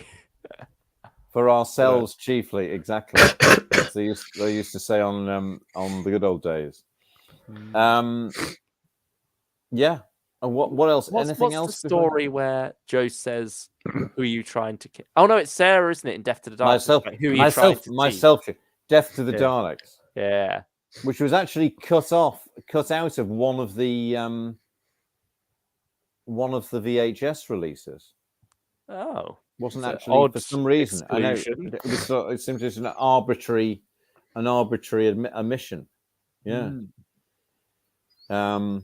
Well, I'm sure we'll return to some, if not all, these stories at some point. What we should do is single out a story, shouldn't we? to go to, because it's quite overwhelming to do a whole season in one go, isn't it? Although we are going to do very shortly, we are doing that. Yeah. I mean, we want to say what it is. Yeah, go on. We're doing season 20. Yeah. I mean, the most recent one as well. That's right. Yeah. Was, we are doing sort of season 3. Switched these around a few times, haven't we? Which one we were going to do first? Well, my relations kept dying, which completely sort of. They were very old, and one of them was in the 90s. But I had a lot of funerals recently, so it kept messing things up, amongst other things. But anyway, back on track now. And it's nice to have finally been back and done this. It's wonderful. No. Well, of course, a sheer delight. So the first of many, the first of many more. I'm trying to think if there's anything. I mean, the last time we did one, we were talking about Pertwee as well, weren't we? Well, that was the birthday. Well, as I said, we need to give him another birthday, didn't I? Yeah. What do we make of his maroon jacket? What do we make of his maroon jacket? In what? In season? Because it makes its debut, doesn't it, in this season? Oh, right. In Terror of the Autons.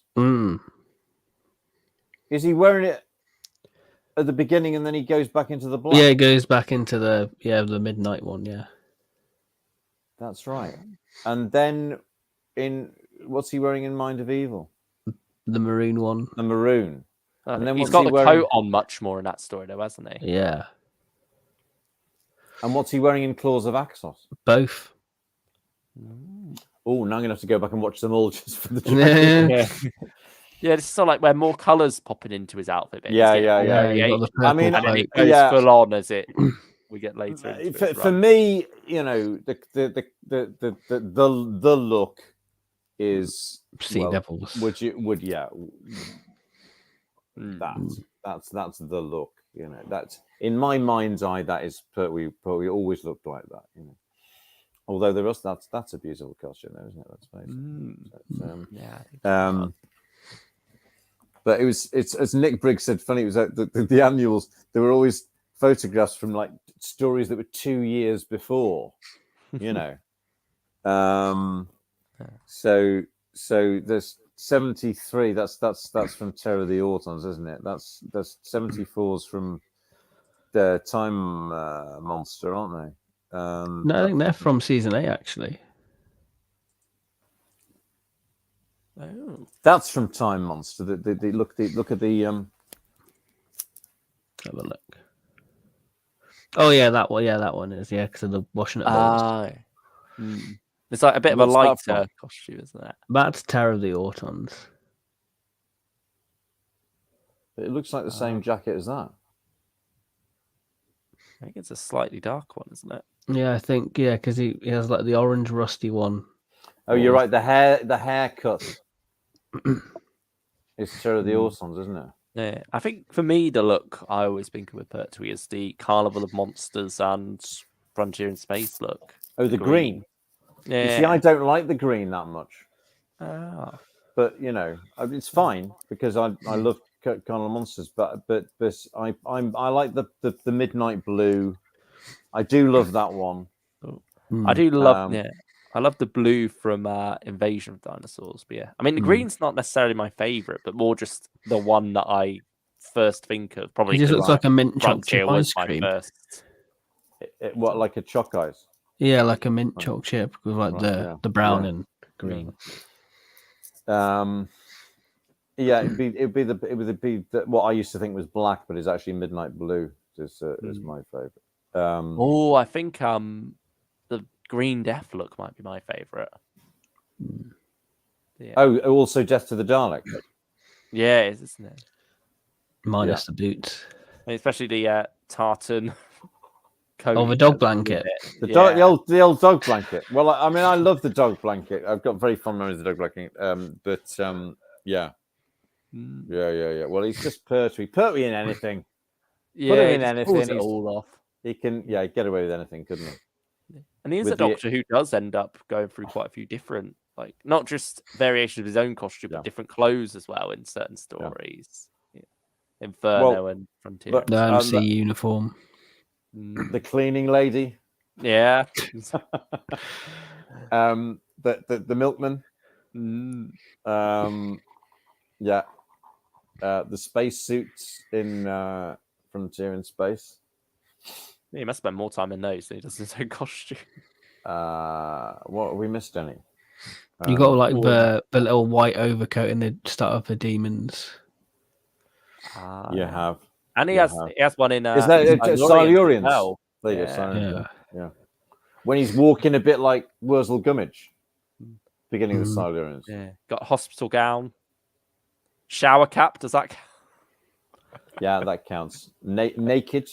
Yeah. With a towel. Tattooed. Yes. Quite. Do you want a bit of a quiz as we finished early from one of the stories? Oh, yes. We'll go for one little quiz to end on. All right, just one story then. You go to which story? Well, which is the shortest quiz? Probably Terror of the Autons. Yeah, we'll go Terror of the Autons. Actually. That's probably the one we talked quite a bit about. So. Right. I'll say it's short. It's Have 54, you just flipped through all those? 54 questions. Let's see if there's a short one. Hang on a minute. Mind of Evil is 44 questions. Claws of Axos. Claws of Axos is quite short. Oh, okay. Oh no, it's not that short. The Demon. Oh no, the Demons is massive. Or you Is it could. What in about? the 90s, isn't it?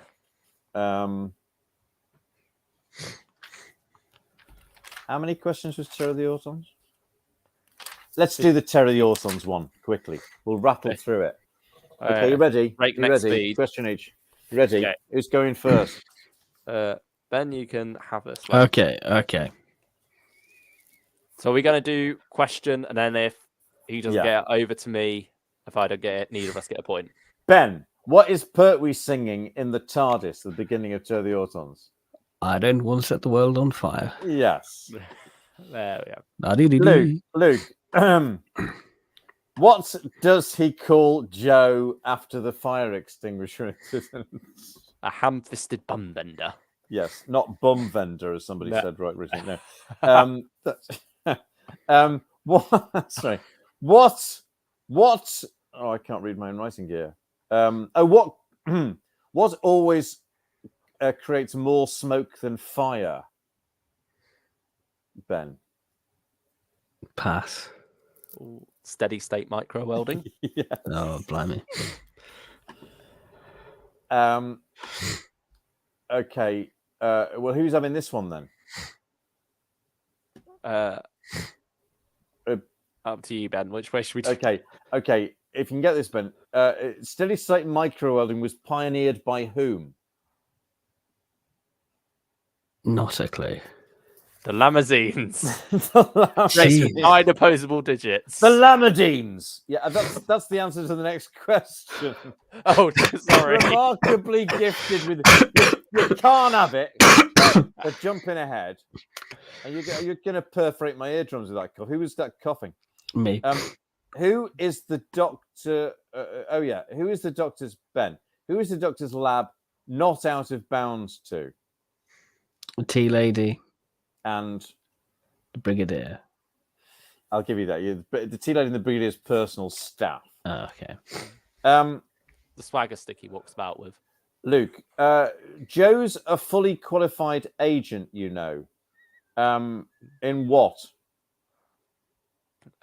Safe breaking, cryptology, and explosives. Yes. And then poses firefighting. That's not fair. No, it never it is when you're being criticised, is it? I know we drifted into season 19. Is that Adric? Yeah, Adric it is. Waterhouse you're just quoting there. Whose question is this one? I think it's mine, isn't it? Yeah. From where was the Nestine energy unit taken? It's the circus, I don't know. No, after the circus. Oh, to the radio CSO. telescope place. Oh. It's the National Space Museum. How is it described, Luke, in the file Joe's reading? No clue this time. Do you want a clue? Or you haven't got a clue?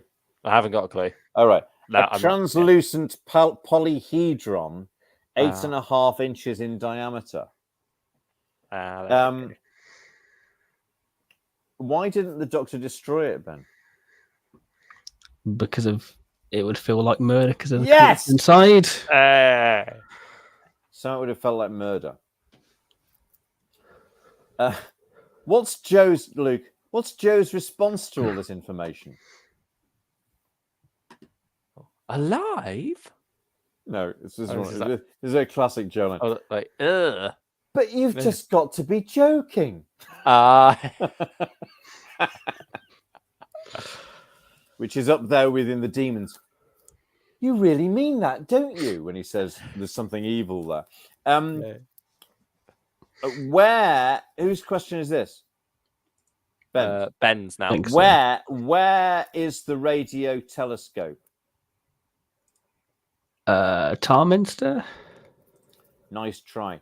It's actually it's the Beacon Research Establishment. Okay. Luke, Googe told Elsie to cut out the hard-boiled eggs. Why, apart from their effect on his indigestion? They're aesthetically dull. They're actually deadly boring, but you can have it, yeah. Oh, there we go. Talking of eggs, says Professor Phillips. Oh, yeah. What does he want Googe to do?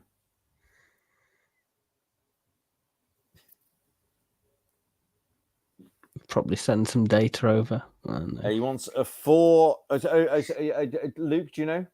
Full diagnostics readout? No, he wants a 4-hour scan below the hydrogen line tomorrow. This is one of Robert Holmes's sort of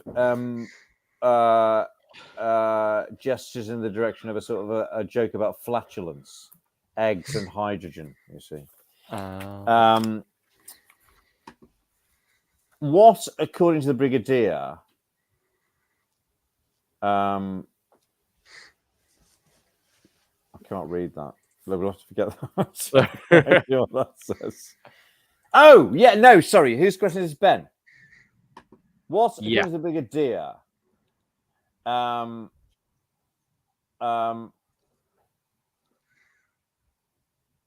the Doctor really want in an assistant? To pass test tubes and say how brilliant you are. Yes. Luke, how does Yates seem to contradict himself? Oh, no. How does Yates seem to introduce himself to the director of the research establishment? No clue. It's. I think this is a question slightly ridiculing Richard Frank was asking. He walks in and he says, "Miss Josephine Grant and Brigadier Lethbridge Stewart," as though he's introducing himself. I think wasn't he already at the radio research centre? Oh, don't ask me. That's because he goes over to them and Bessie when they arrive, and then he says the director's just inside here. Well, why does he say Miss Josephine Grant and Brigadier Lethbridge Stewart? Because he's introducing them to him. Yeah, but it looks like he's introducing himself. Who plays the Time Lord? We didn't mention him, did we? No, we didn't. Old floaty boy.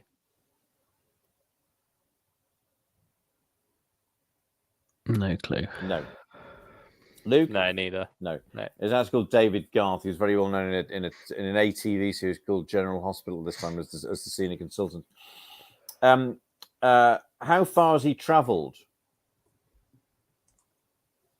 Whose question is it? 15 million light years. 29,000 light years. It's a bit off. Ben, how does the Doctor describe his old acquaintance, the Master, in that scene at the top of the radio telescope? He describes this two jackanapes. Yes. Oh. He also describes him as an unimaginative plodder. Luke, what was the Master's degree that was of a higher class than the Doctor's in? And how does the Doctor excuse this? He excuses it by being a late developer. What was the degree? Yeah, what was the degree? Any ideas, Ben? Astrophysics? No. Quantum mechanics? No, nice try, both of you. Cosmic science. Oh,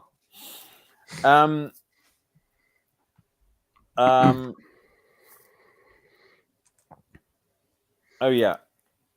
What running gag, which is used frequently later, regarding the Doctor, does the Time Lord use here for the first time? Whose question is this? Ben's. Is it appearance and sort of outfits? No, it's a sort of it's a pun, I suppose.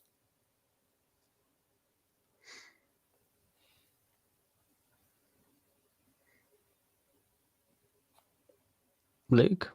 no clue. We've always felt that your hearts were in the right place. Ah. Right.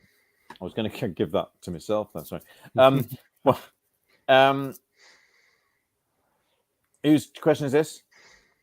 Mine now. Okay.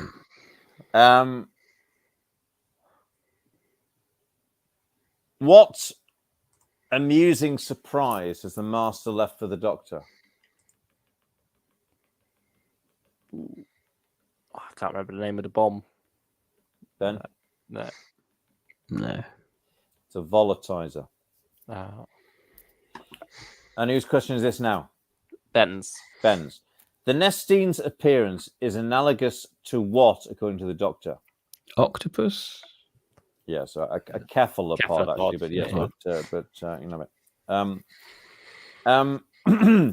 it. Luke, what is the Master's weakness, according to the Doctor? Vanity. Yes. Ben, what is the Doctor's weakness, according to the Master? I have no idea. Ben? Luke? Compassion? No, curiosity. Curiosity. I mean, that was another wonderful moment I was thinking of when, contrasting the two, though, how you both have them pointing out each other's, what they perceive as each other's weakness. One scene to the next. It's a shame you couldn't remember what they said. But anyway, yeah. Very well done. What, according to Mr. McDermott, does the plastic chair look like? Whose question is this? Ben's. Ben.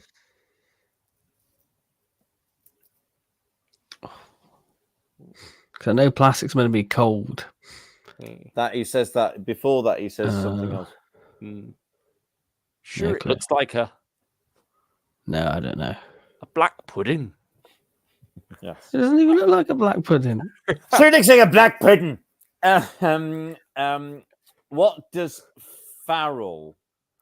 Whose question is this now? Mine. Yours. Okay. What does Farrell ask his secretary to do? Check yes. Entitlement on termination of contract for Mr. McDermott. Yeah, Sylvia, will you check Mr. McDermott's entitlement on termination of employment, please? But you can have it. Close enough. Ben, how does the Master explain Mr. McDermott's death to Farrell Senior? Heart attack. It's another sort of joke or a pun, I suppose. Yeah. Oh, I think I know that one. No. Go on then, Luke. He just sort of slipped away. Yes. He sat in this chair here and he just slipped away. In episode... Oh, yeah. In episode... Blah, I can't read that. A line of the Masters was cut referring to Joe...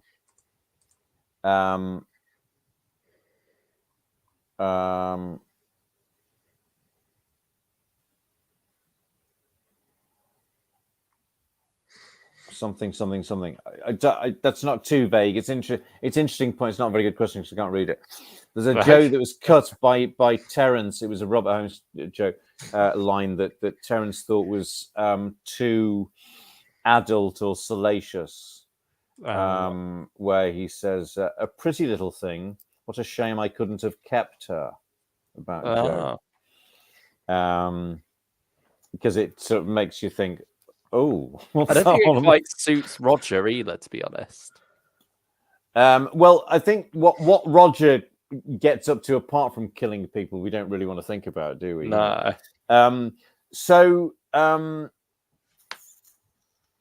Oh, this is for Ben. Yeah. Where has the circus moved to in episode 2? Tarminster. Yes! Earlier. How does the Master describe the episode 1 bomb to Farrell? The bomb is my way of greetings card. A small gallantry on evil battle. That's it.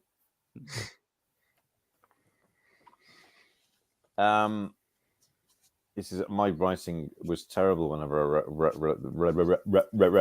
wrote this. Oh, I can't speak. When the Doctor claims to be a doctor, what sort of doctor does Rossini suggest the Doctor is?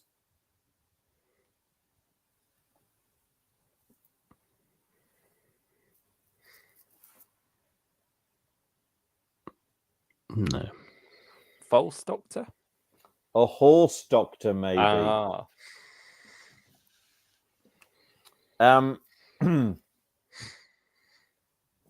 When the Doctor asks Rossini the name of his friend, how does Rossini reply? And how does the Doctor reply to that?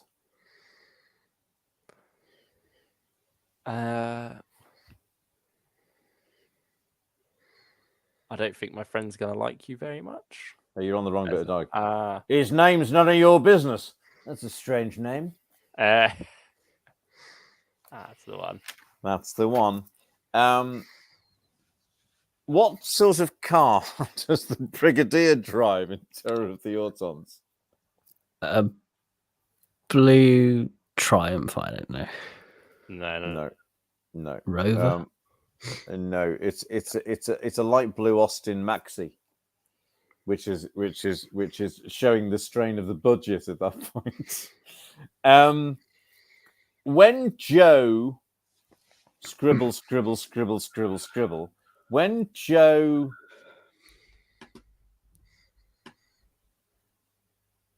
when Joe twigs that there isn't a horse inside the Master's horse box, what does the Doctor say?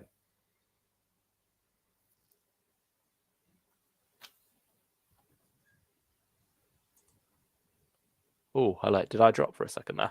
I don't know. Whose question is it? I think it's yours, I think, Luke. Okay. Did you hear it? No, I didn't. Oh, when Joe twigs that there isn't a horse inside the Master's horse box, what does the Doctor say? Just as there isn't a policeman in my police box. Yeah. Okay. I'm only going to give you, because there's so many of these bloody questions. We're going to have to go to 30. You're going to have the rest another time. Okay. What sort of a police car do the Auton police drive?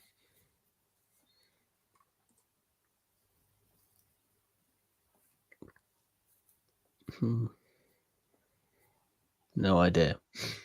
Me neither. Luke? It's a No, black not- Jaguar. Not Black Mariah. No, Mariah. Who is credited as the director of this story? Whose question is it? Mine. Yeah. Is it that there isn't a director's credit? Yeah, nobody. Just as producer Barry Letts.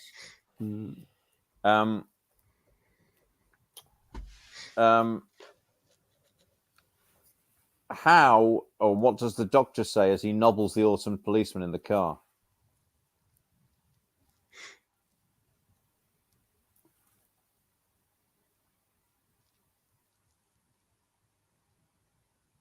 Whose question is it? Ben's. I think. I'll have a guess. What does he normally say when Run. he's doing? No, when, Get no, out. when he's doing Is something. it Akida? He goes, "Hey!" It's a height one this time. Yeah. He doesn't say IKEA this time. No. How Should have said that for the car, but yes. how does the doctor describe political intelligence after the brigadier's brilliant briefing? Whose is this one? I think yours, isn't it? Oh, a contradiction in terms. Yeah. But military intelligence, isn't that? Yes, sorry, I can't read my own writing. That was like a P. How does the doctor reply to Joe's accusation that he's being childish? I like being childish. Yeah. What's wrong with being childish? I like being childish. Absolutely. What's the difference between the doctor's and the master's dematerialization circuits?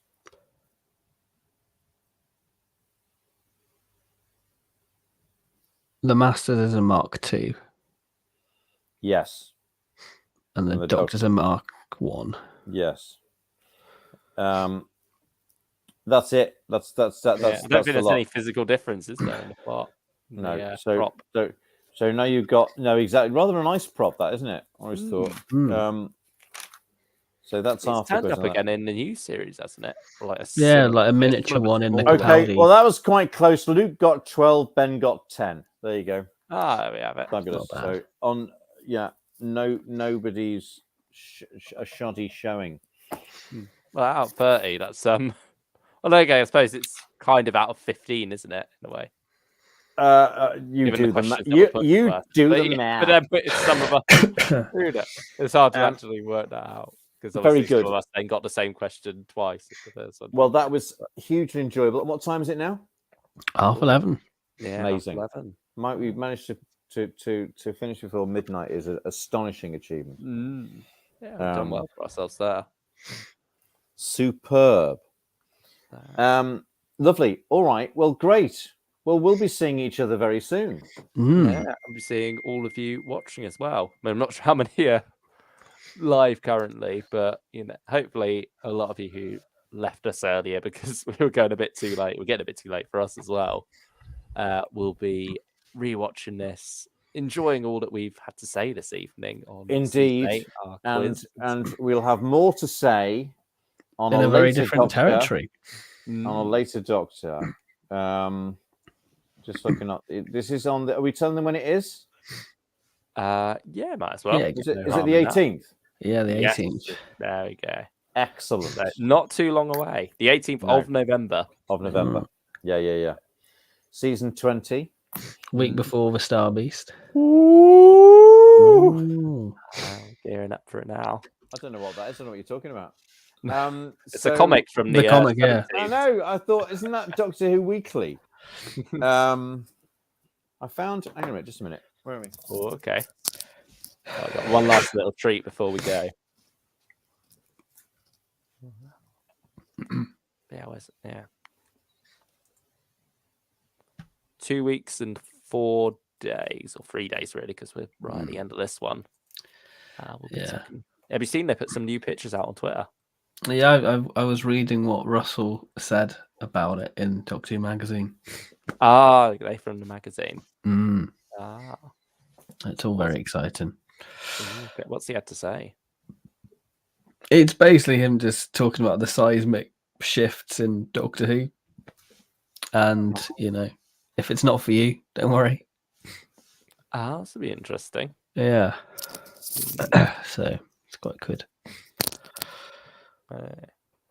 I suppose like seismic shifts from his own era as well. Well, yeah, he was talking about the changes of Doctor Who and when they were in his eyes, Okay. which are quite interesting. Yeah, I suppose Spearhead came up. Yeah, Spearhead was the second one. Found a couple of these. There's the first one. The original, you might say. The first one, the original one. And, with transfers. Yeah, indeed. I remember.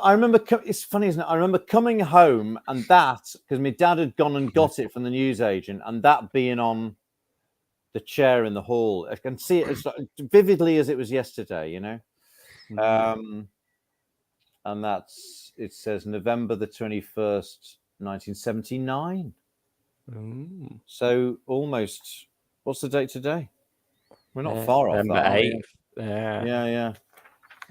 2 what have we weeks got inside and 2 there? days. This No, that 2 weeks. No, 2 weeks exactly. The Iron Legion. You see, that was what I liked. That was the one I liked. I didn't have any time for the Star Beast. I mean, Big Finish have gone and adapted both for Tom Baker. I remember thinking, beat the bloody meat. What the hell is that all about? Me. And there were 10 great digital watches to win. Oh no! You had to draw your own monster there. And that was story 4. We got up to Marco Polo, and I was thinking, it's not called Marco Polo; it's called the Roof of the World. Cheeky bastards! Letter from the Doctor. And War of the Worlds. So they were sort of doing these old H.G. Wells strips, which had come from some other previous. No letter from the showrunner. Letter from the producer. Get Graham Williams in there. Article on the Sontarans, of course. Those are the days. Crazy caption. What's Lala saying to the Doctor there? I want divorce.